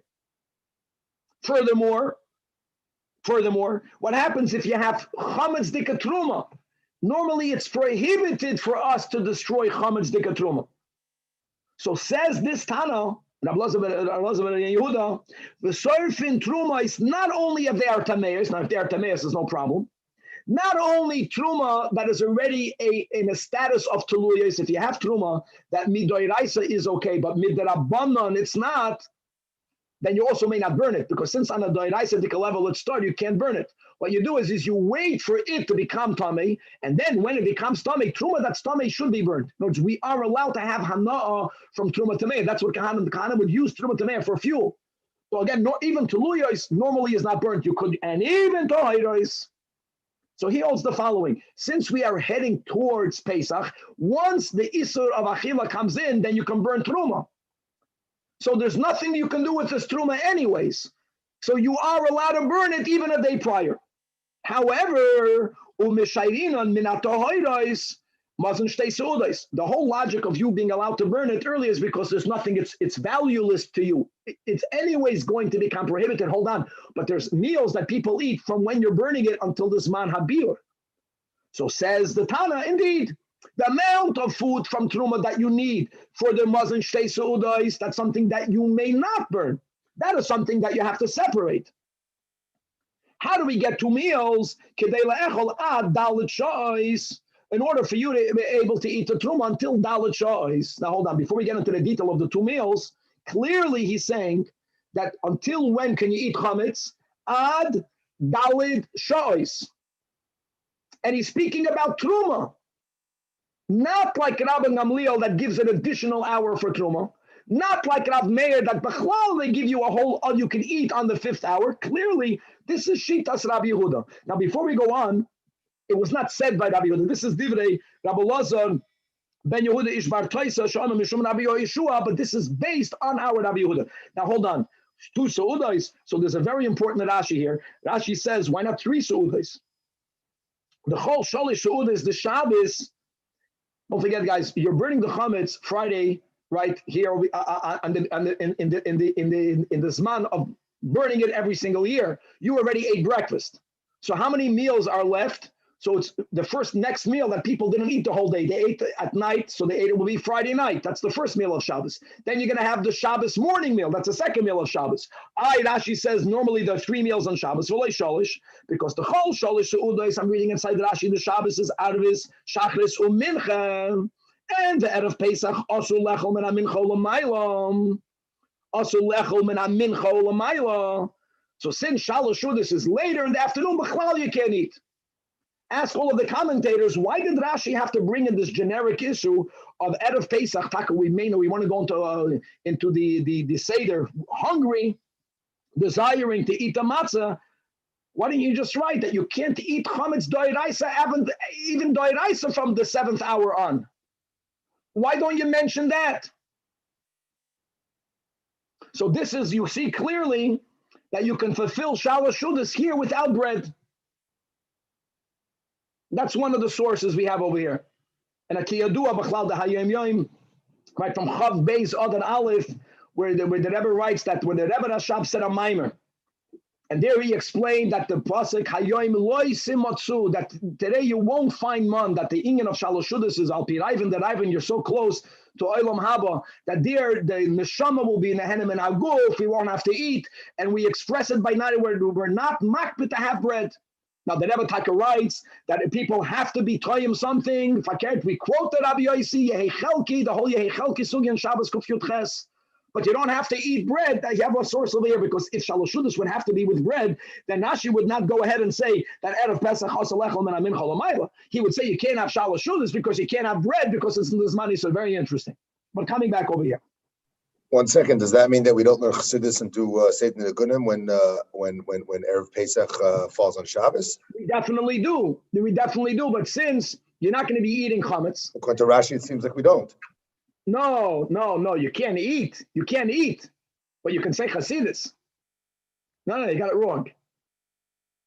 The reason why you can't eat Maila is not to be satisfied. For you want to eat a matzah l'teyavin. Let's go back over here. This is a very important topic. Many people, Chelik Chaf Aleph Amid 84, that's the place where the Rebbe clearly speaks about our Shita with our relationship to Shalosh Seudos. But coming back over here. So the bottom line is, the emphasis here is that he says, Ad Dalit Shois. And look back and forth in the Bible. So everyone else challenged Rabbi Lazar ben Yehuda. They told him, here's a chaim. I understand that you are planning 2 meals, good, and that you have to designate. But hold on, people might come. Shema yimatzu lehem oichlim. You might have more guests. Like, how can you destroy the truma? Truma tahir, it's usher to destroy. You don't foresee, so you don't foresee. People are going to come. Amalahem. No, that when taka, can you burn it? When this person went out there, he invited people, he already knows, he knows who's coming, who's not coming. You have to designate what you will eat, and you already know that more than that won't be eaten. If it won't be eaten anyway, you can burn it already Friday. What do you mean you asked people? No one is in the city, but maybe people are not in the city, but they're right outside the wall. Right outside the wall, guys, we're jumping back to Eruvin. If they're taka far away, then there's the Isur Tchumit. But maybe people that are halachically going to be allowed to enter the city, because if someone took on Shabbos within 2,000 amas from the city, remember, then they can walk into the city. They're b'soichat chum. Amalahem. So Rabbi Elazar says we're not chayish for that, because if that will be the case, I'll go further. Why are you only asking me regarding the Tahira? It's like we mentioned, Truma that has Toilen. Toilen means Truma that's Asur Midrabanan. On a Dairaisidik level, it's mutter, it's permitted. And you may not burn Toilen. So how are you accepting Tluyos should be burned? You should have asked me there as well. Because an Isur Rabbanan is many times based on a Safek, which is why the Rabbanan were Machmir. Shamayavay Elyahu Yatadim.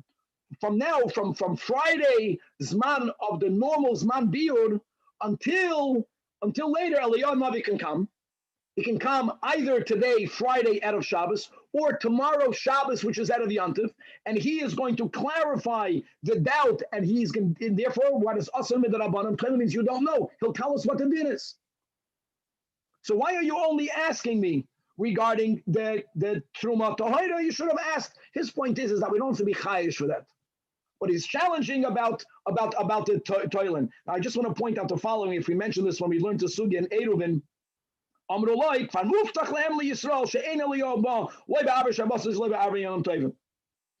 can he come on Shabbos? That has to do with Tchum L'mayla Masara. But independent of that sugya, out of Shabbos, out of Yom Tov, he'll never come because of the Toirach. In other words, he's going to create, his coming will create difficulties. We are preparing for Shabbos. We are preparing for Yom Tov. It's going to disturb our Hachanas for Shabbos. And for just to make a point that the Rebbe said that the Eliyah Navi came already to be Mavasar de Gula. Now, Tavshin Peyalef, all we need is for Mashiach to come. But then, when you still needed the coming of Eliyah Navi, he can't come and have Shabbos and Yom Tov. Now, there's a beautiful Hassan Sefer. He says, what are you telling me? Eliyah Navi is going to come, and he's going to be able to clarify a doubt midrabanan, Toiralav Hashemayimi. And Bachlal, the Hassan Sefer asks, and if there's a bris on Erev Shabbos, he also comes to every bris. So he has a Gavaldik word. He says that this Eliyah Hanavi, the way he comes, a neshama not in a body, there he can come on Shabbos, and there he can come on Erev Shabbos. But that Eliyah Hanavi cannot paskin a din, because then he's a neshama. The coming of Eliyah Hanavi before the coming of Mashiach is a neshama beguf, and he's going to notify the Besuras HaGeula. That Eliyah Hanavi, that Eliyah Hanavi cannot come if Yesh Tchum L'mayla Mahasara, then he can't come on Shabbos. That Eliyah Hanavi cannot come out of Shabbos because Mepnei HaTorach. But that Eliyah Hanavi, once he's in a guf, he's like every other living yid. He has smicha from Achia Shiloini. He can talk a paskin dinim. That's the whole teku. That's the way he resolves. How can it be tish be a tarit? Straight alav hashmaim. This is a gavaldik word from the Chassam Sefer. Based on that, he can come to a bris on Shabbos. Based on that, he can come to a bris on Shabbos 100%. Because when Hashem alav beguf, he's like a chavshi chinam. Meisam chavshi. Chinam and mitzvahs. He's not bound by any mitzvahs. Okay, bottom line is that they had a back and forth, and Amru, this is in the Braisa, Loizazu Misham, Achikavu Halachi Rabbi Elazar ben Yehuda Ishbar Toisam, Shalom Mishum Rabbi Yeshua. And as we said, since he says that you can only eat it until the end of the 4th hour, he's speaking also about Truma. Clearly, he's paskening like Rabbi Yehuda. So that's the reason why Amar Rav Nachman, Amar Rav like Rabbi Yehuda. Says the Gemara, my love. When with Loizazu Misham, they paskin like him, was also regarding the detail of eating only until the end of the 4th hour. So that would be a good proof for it. Rav Nachman Amarav says, I'm sorry, you can't prove anything from there. Amarav Papa Mishmei Rava, no. Don't forget, there's another issue here. The issue is whether you are allowed to get rid of the truma, and he's machadish, you could. And there's another option, my friends. The other option would be, if you have truma, don't burn it on Friday. Wait until this man of biur, and then that's what we do. And then we flush it down the toilet. Don't forget, elimination doesn't have to be by burning. You don't have an option of Shabbos. You can't make a fire. Then you're not getting into a problem of destroying truma before you have to. Taka, maybe people are going to come that could eat truma that you don't know about yet. And only regarding that did they say perhaps that halach is like Rabbi Elazar Ben Yehuda, Ishbar Toisa. Furthermore, okay, so now we have no raya to Rav, but you should know, says the Gemara, Af Rebbe, that's the Reish, Rav Nachman. He also holds, like Rav Nachman, quoting Rav, the halachic Rav Yehuda, to Amar Rav and Bar Rav Adam, Maisabad Mechad, Shehifkid Disakya. There was a person that gave to a custodian, gave to a person to guard a Sakya. Sakya is a double saddlebag. You know, those saddlebags that you throw over the behemoth, one side hangs on one side hangs on the other side. It was filled with chametz. Who was it entrusted with? Eitzel Yochanan Chakuka. We just had him on Av Gimel Amud Beis. Place was in the bottom right. Either Chakuka means he was a soifer, or he was from a city called Chakuka. And what happened? V'nikfu achbarim, invited the mice came ahead, and they made holes in the pouch. And therefore, some of the chametz began to leak out.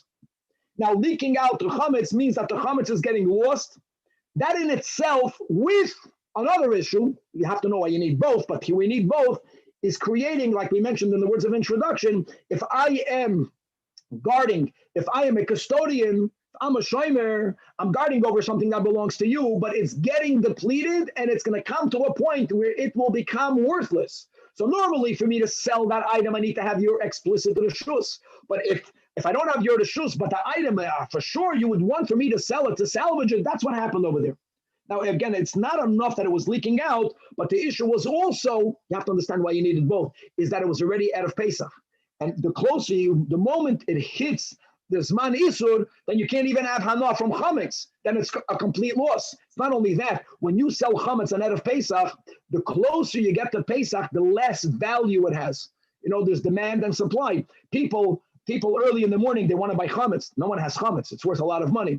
The closer you get to the Zman Isur, less and less people are already eating. So the less value it has. So he came, this Yechanan Chakoka came in front of Rabbi. Rabbi, can I sell it? Yeah, he wanted to do it to help the owner, but on the other hand, you're not allowed to do it. So Rebbe told him, "Shara Shina in the morning, hamting. Shara Shina walay hamting. No, not yet. Maybe the owner will come back. Then you'll give it back to the owner can eat it.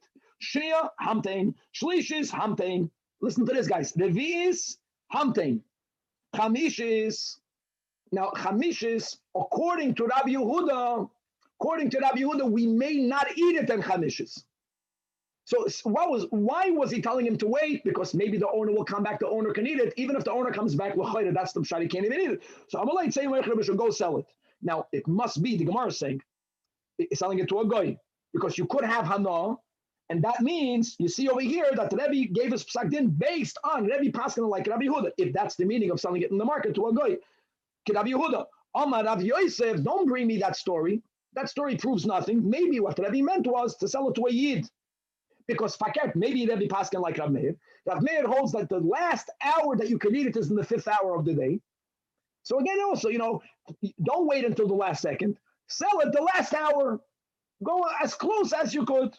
So Amalei Abaya to his teacher, if that is what Rebbe meant, if he meant that from then he has the right to sell it to another Yid, so then Rebbe should have told him, you pay for it. Like, why didn't he give that option? Is the chanaya that a Yid, he's selling it at a time that a Jew cannot eat? Says the Gemara, no. Abaya doesn't have a kasha on Rabbi Yosef. And even if it is an asman, like Rav Meir, where you are allowed to eat it, if you are the shomer, you may not sell it to yourself because of chashada.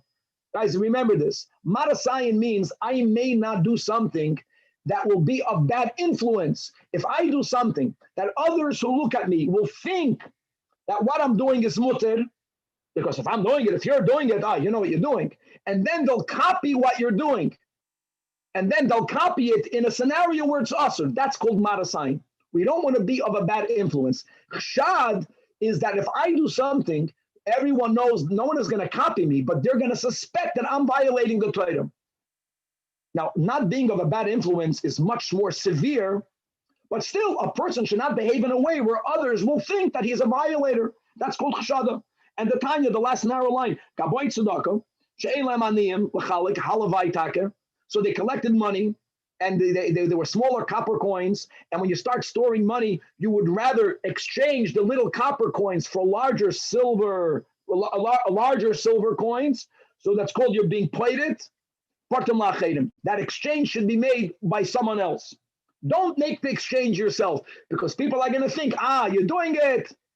You're taking more copper and you're giving less silver. You're doing it to your benefit.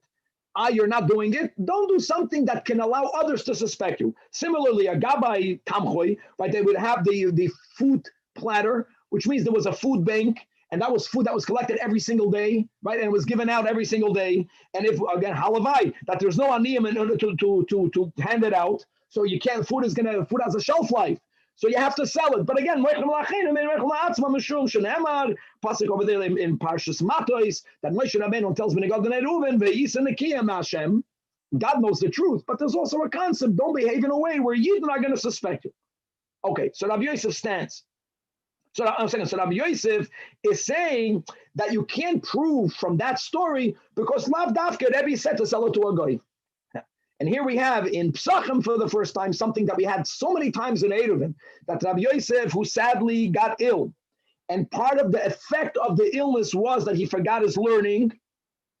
So Amalehem Rav Ada Bar Masna Rabbi Yosef, in Eruvin we had a buyer.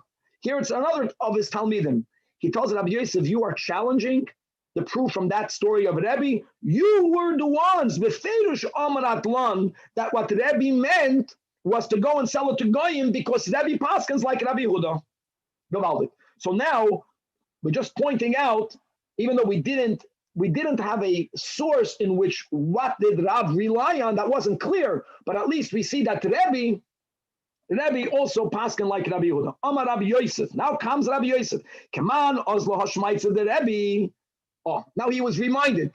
So forget about the detail of Yid to a Goy. B'chlal, this whole concept of you being allowed to sell it, even though you never got explicit reshus from the owner, that only follows the Rashbag, and that goes into Bava Metzia. Titnan Hamafkin Teretz Lachaveiri. Afilu Heim Avudim Lo Yiga Bohem. It's not yours. You're a shaymer.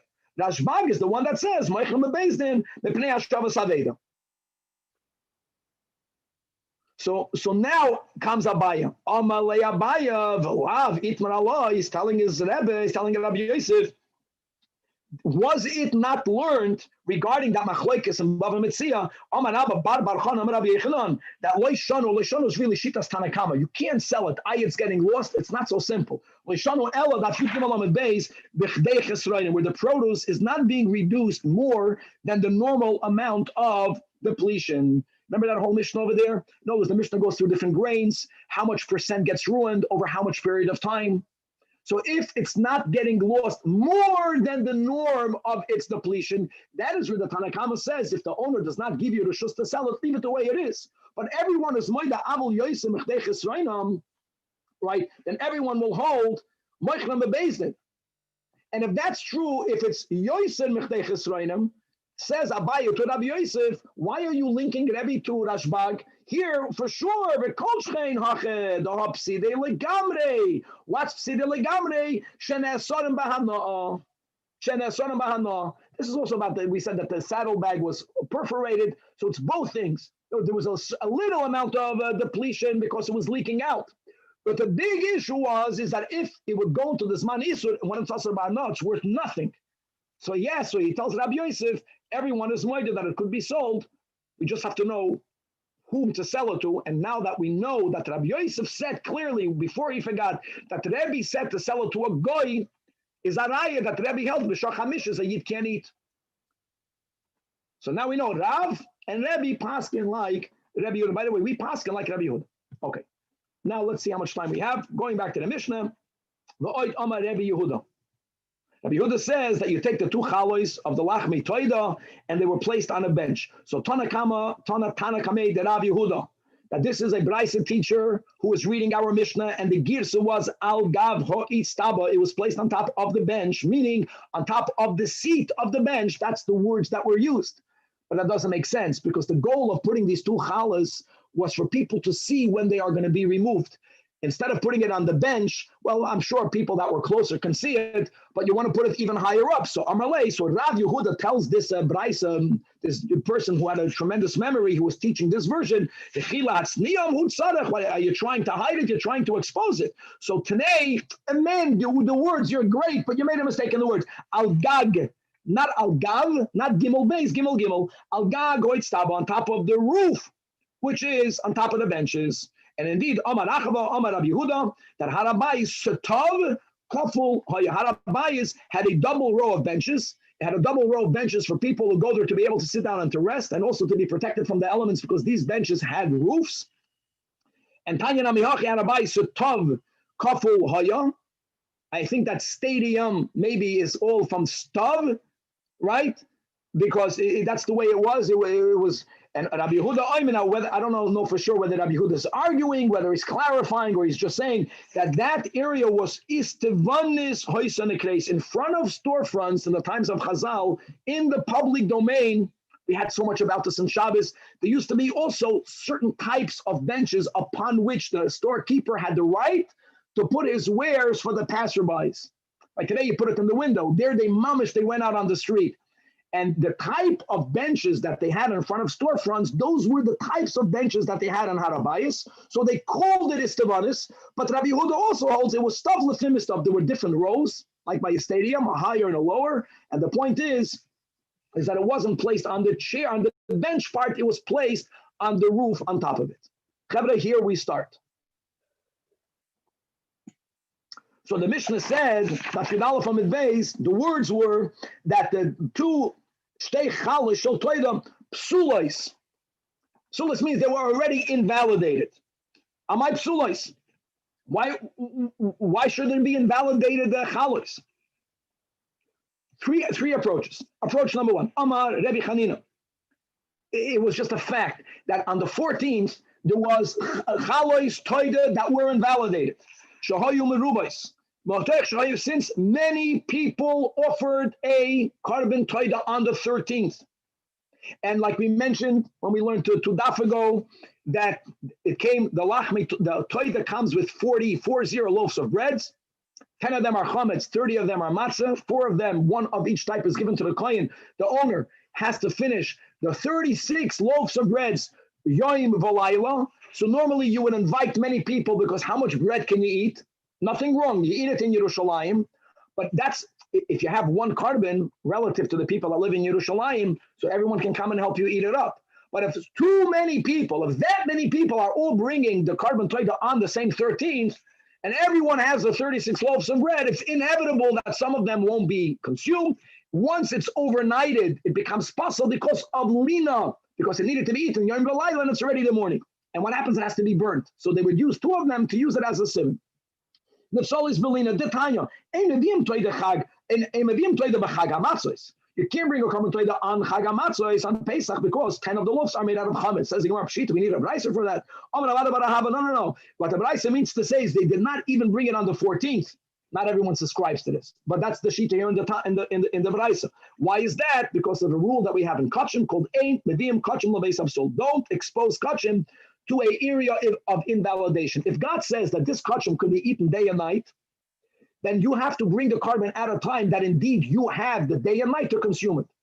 If you're going to bring a carbon toida early on the 14th, you can eat the loaves, like the 9 remaining loaves that goes back to the owner of chametz. You will only have Rabbi Yehuda, Rav Meir, Rav Gamliel. You only have a limited amount of time, much less than the Yom V'Layla. Now, it doesn't mean that it's impossible for you to consume it, but you are limiting the time of consumption because of this external new issue of Isur Chametz, and therefore there's a greater possibility that it will become invalidated. So if you subscribe to Ein Neviim Kachim Lebeis Absul, you may not even bring it on the 14th. My friends, we don't say Mizmer L'Seida, not only over Pesach, but not even on Erev Pesach, because of this. In other words, and listen, guys, people went to Yerushalayim. I'm sure people went during the year, but the bulk of the Yidden, when did they come to Yerushalayim? During the 3 de Golem. And the one that had the biggest break is Pesach, because the last time we were in the Beis HaMikdash, we were there by Simchas Torah. We were there by Sukkot. That means that all the Arbot Tzrichim Lahoidos accumulated. Millions of Yidden. This happened, that miracle, the other miracle. Many Yidden have to bring a carbon toida. So when they would come to Yerushalayim, they would come on the 13th, and that is where many people brought their carbon toida.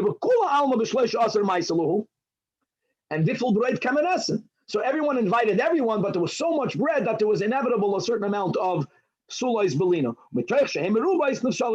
That's answer number 1. Answer number 2. Now, guys, as will become evident, Rabbi, with the lina, you had to consume all the bread by that night, right? You couldn't, even the matzah, you couldn't keep for Pesach, right? Very good. In other words, none of the leftovers were allowed to be consumed from the morning on. They had it to be burned. So instead of burning it right away, they would take 2 of them and they would use it for this siman. Okay. Mishum Rabbi Yanai Amru. That what Keshedois soyu, as we'll see, he doesn't mean the way you hear the word Keshedois. Rashi says it's not that it's already breads that need to be burnt. They were not in this huge psul of lina, but nevertheless, the Mishnah calls them psulais. The Mishnah calls them psulais because they were breads of the Torah that were already in limbo. They were not allowed to be eaten. Now, guys, when kachim may not be eaten before you're obligated to burn it, very similar to what we just spoke out by truma that's toiling. You're not allowed to burn kachim. You're not allowed to burn kachim if it doesn't have to be burnt.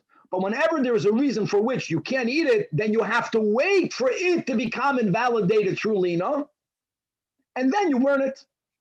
The Tana uses the words that you have to have to unais ibur tsura. Literally, ibur tsura means it has to lose its form.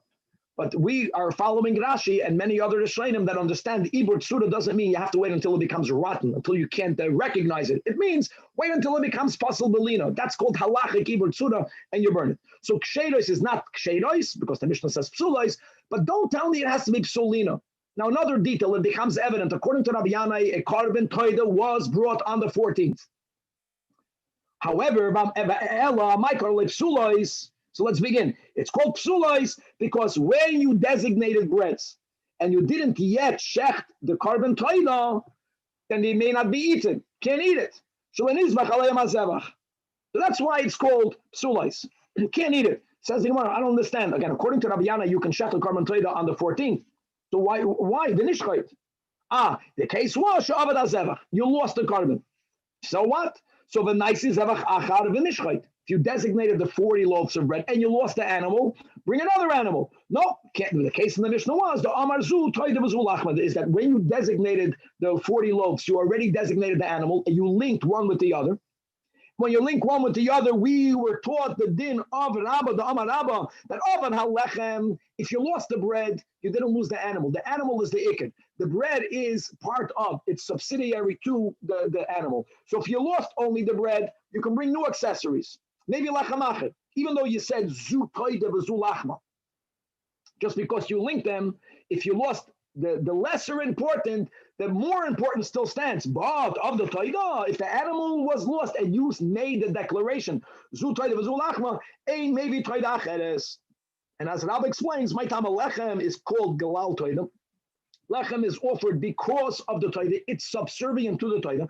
The ein toida galal lechem, the animal is the main component. And in that case, if you link the breads with the animal and you lost the animal, so then these breads will never be allowed to be eaten. It's not yet psulam belina. You have to wait to aver tzurasim.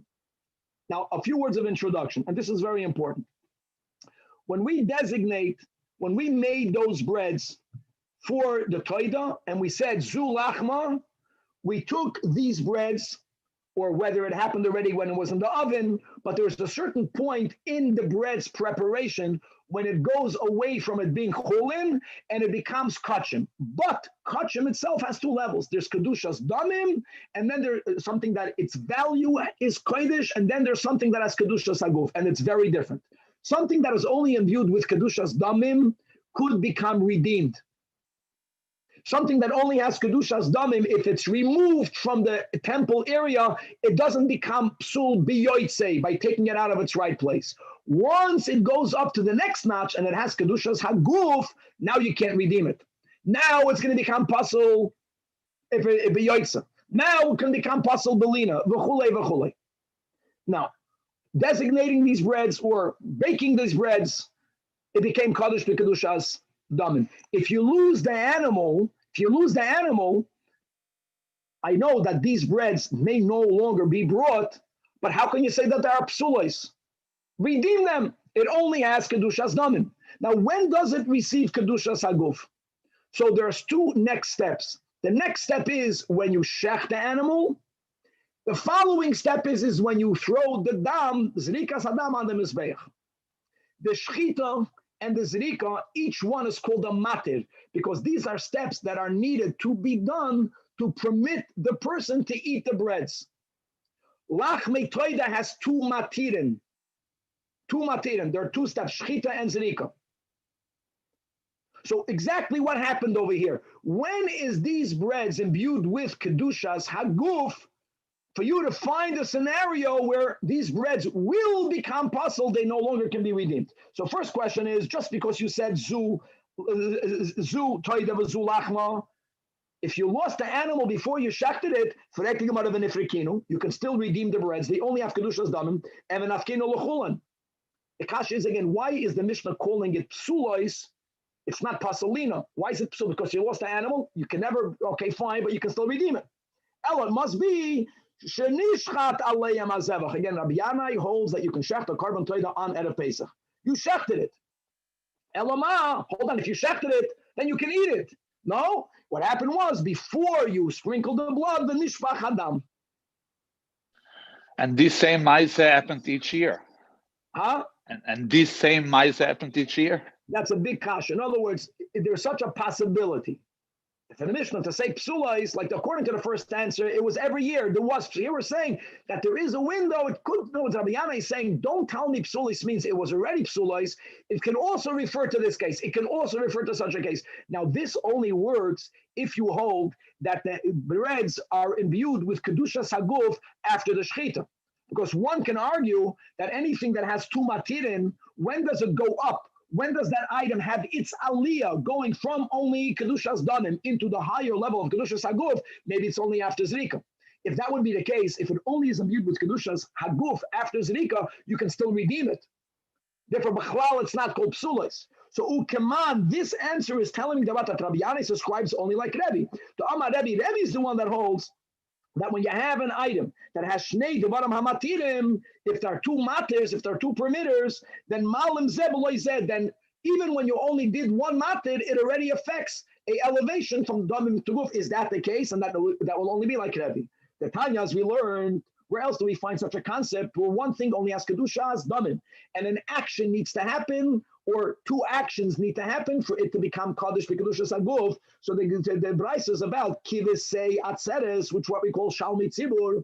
So on every shavuos, two lambs were brought, and together with each lamb they made one chametz dika loaf. This is the other time that in the Beis Hamikdash we have chametz, right? The shtei halechem. And they would actually take one lechem, and they would take one of these lambs, and they would wave them together. The waving, for sure, has no effect in elevating the kedusha in the bread from damim to guf. That not. But there also, you have to shech these lambs, you have to be zoyrek the dam, and now the kahanim get to eat these two lechems. So says the Braisa that ein mekatchen es halechem. From when does the lechem get kedushas haguf? Not only kedushas damim, not from the waving. The waving has no effect. Ella b'shchita. It is the shchita that does it. But now let's go into details. Ketzad. Now another quick word of introduction. The first Mishnah in Zavachim is kol hazavachim shenizbachu sheloy lishman. If I shech the carbon, but I haven't, let's say it's a carbon oil, but the kohen has in mind this is for another purpose. So even though you don't have to stop the avodah, the Mishnah says kshedim, complete the avodah, but shaloi alu l'ba'alam l'shem chayra. For you to have this animal actually affect the purpose for which it was brought, you have to do all of the four steps of the avodah, which is shchita and kabbalah and eilacha and zerika lishman. Actually, the Mishnah writes that there are two exceptions, which is the chatos and a pesach. I think the pesach and a chatos, that if you have a machsheva shaloi lishman, not only is it loy alulim ba'alim, but it becomes completely invalidated. You stop the avodah. So now let's go into details over here. No, if you were to shech the carbon toida, and the kohen confused, he thought that this animal is anything other than the shalmei tzibur. He had another animal in mind, so it's not going to be oila l'shem chayvas the shalmei tzibur. And if that will be the case, then the breads won't be imbued with kedushas haguf at all. Ketzad if shachtan lishman, but here the two matirim, shchita and zrika. Here the Bryce is giving you both. If the shchita was done lishman and the zrika was done lishman, so then kiddush alechem. From then, you can never redeem it. Then it's going to become possible b'yoytze. Then it's going to become possible b'lina. But if shchatan shaloi lishman, the shchita was already done in a way where the whole animal is not going to be oila for what it needs to be oila for, right, which is shalmei tzibur, so then it's invalid. And this and Tosfos says is lavdafka, but let's go weiter, it's late. And the zar gam shaloi lishman, if both were good, then it has kedushas haguf. If both were not good, it's garnished. Like kiddush halechem. Like kiddush halechem means that it has kedushas damim, but it's only kedushas damim, so you can redeem it. But what happens? Shachtan lishman. If the first step was done okay, even though the zrikas daman was shaloi lishman, shitas Rebbe is lechem kadosh. The bread is holy, meaning it has kedushas haguf. But in kedushas haguf, guys, there's another detail. There's another stage, which is, can you eat it? So it's holy, the kedushas haguf, but you can't eat it yet. So you have kedushas damim. Then you have, according to the shita, that when you have two matirin, it becomes already holy the kedushas haguf after one matir. Just because it has kedushas haguf doesn't mean it's completely good. You can't eat it yet. That's called kadosh ve'ena kadosh. This is mama shita Rebbe. Rabbi Elazar ben Rabbi Shimon, no. Lo'elam in kadosh alechem at she'yishchait l'shman and v'yisr damam l'shman. So you see that shita Rabbi Elazar ben Rabbi Shimon is that something that has two matirin, it doesn't get its aliyah by one matir. So the Rabbi Yanai's approach in the Mishnah cannot be following shitas Rabbi Elazar ben Rabbi Shimon. For him to say that it became pesulois because you shechted it and the blood spilled out. Says the Gemara, no. The answer of Rabbi Yanai can even go according to Rabbi Elazar ben Rabbi Shimon. Rabbi Yanai, afilu to Rabbi Elazar ben Rabbi Shimon. What will be the case in the Mishnah? Or like Shlomo, what could be the case of the Mishnah? Not it has to be. He's not rejecting the other shita. He is a little bit because he holds that a carbon plate can be brought on the 14th. But still, people don't come a whole month earlier. They come just a few days before Pesach. So there was definitely a tremendous amount of karbanos toide, even according to Beit Rabbi Yanai, that was brought on the 13th. But what happened over here was you not only did you did the shechita, but you did the Kabbalah. And only after you did the Kabbalah, then the blood spilled out. How does that affect? It affects everything. Because Rabbi Elazar ben Rabbi Shimon holds here, like his father, the Dashbi. What does Rabbi Shimon hold? That kol ha'oimed lizraik, it's already kizaruk daman. So even if you hold that something that needs two matirin in order for it to get imbued with kedushas haguf, two matirin doesn't mean that you actually have to sprinkle it. Two matirins means shchita. If it would have gone the blood out of the neck of the animal to the floor, then according to Elazar ben Rabbi Shimon, there's no kedushas haguf, and then you can redeem the breads, and it will not become possible. But the moment you are mekabel it, since now it's fit to be thrown on the altar, now it's considered as if the other matter was done as far as it getting kedushas haguf. You still cannot eat it until it's actually sprinkled.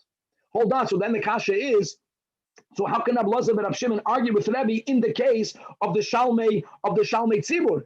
If we're saying that kol ha'oimed lizra kizara damo, then why does he say that if the dam of the shalmei of Shavuos was sprinkled shaloi l'shman, who cares? Who cares? It should also be kaddish ve'eno kaddish. Tosfos here explains, second to last Tosfos, that receiving the blood and the blood spilling on the ground, there is where we can use the word, the klal kol ha'oimed lizra kizara damo. And atake, even according to the Elazar ben Rabbi Shimon, that you have to have two matirin, it had both matirin. But in the case where the kohen who received the blood sprinkled it with a negative kavanah, you sprinkled it shaloi l'shman, now you are oiker. It retroactively ruined the second matir. That's what Felice says, beautiful. But coming back over here, bottom line is that now it's even better. Now Rabbi Yanai can follow Rebbe, he can follow Rabbi Elazar ben Rabbi Shimon, and that's another potential case of psulos. The third answer in our Mishnah, Hana Mishom Rabbi Elazar. Now that was a different approach. In other words, it was not psulos. In other words, in our Mishnah it says the word psulos, but indeed they didn't have to use psulos. Completely valid. And here are the words. They have two breads.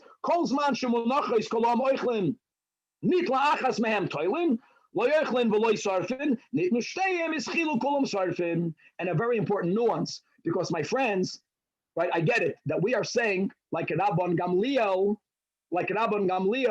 that when it comes to truma, and therefore when it comes to kachim, you have another hour to eat it.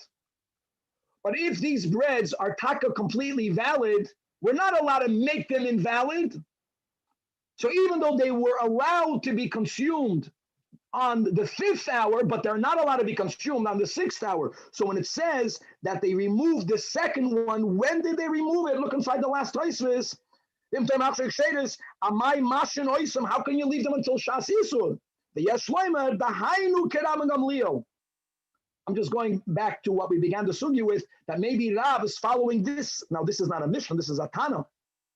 But this is like a Maldik. Here, clearly, we are paskening like Rav and Gamliel. Without what the Amar Liel Truma, Kol Chamesh, and Velach Mitoyvik Truma. Says Tosfos at the end. But here the stam is like Rabbi Gamliel. The stam is not like Rabbi Yehuda. I take that back, and therefore, when we try to bring Kol Shah, it's not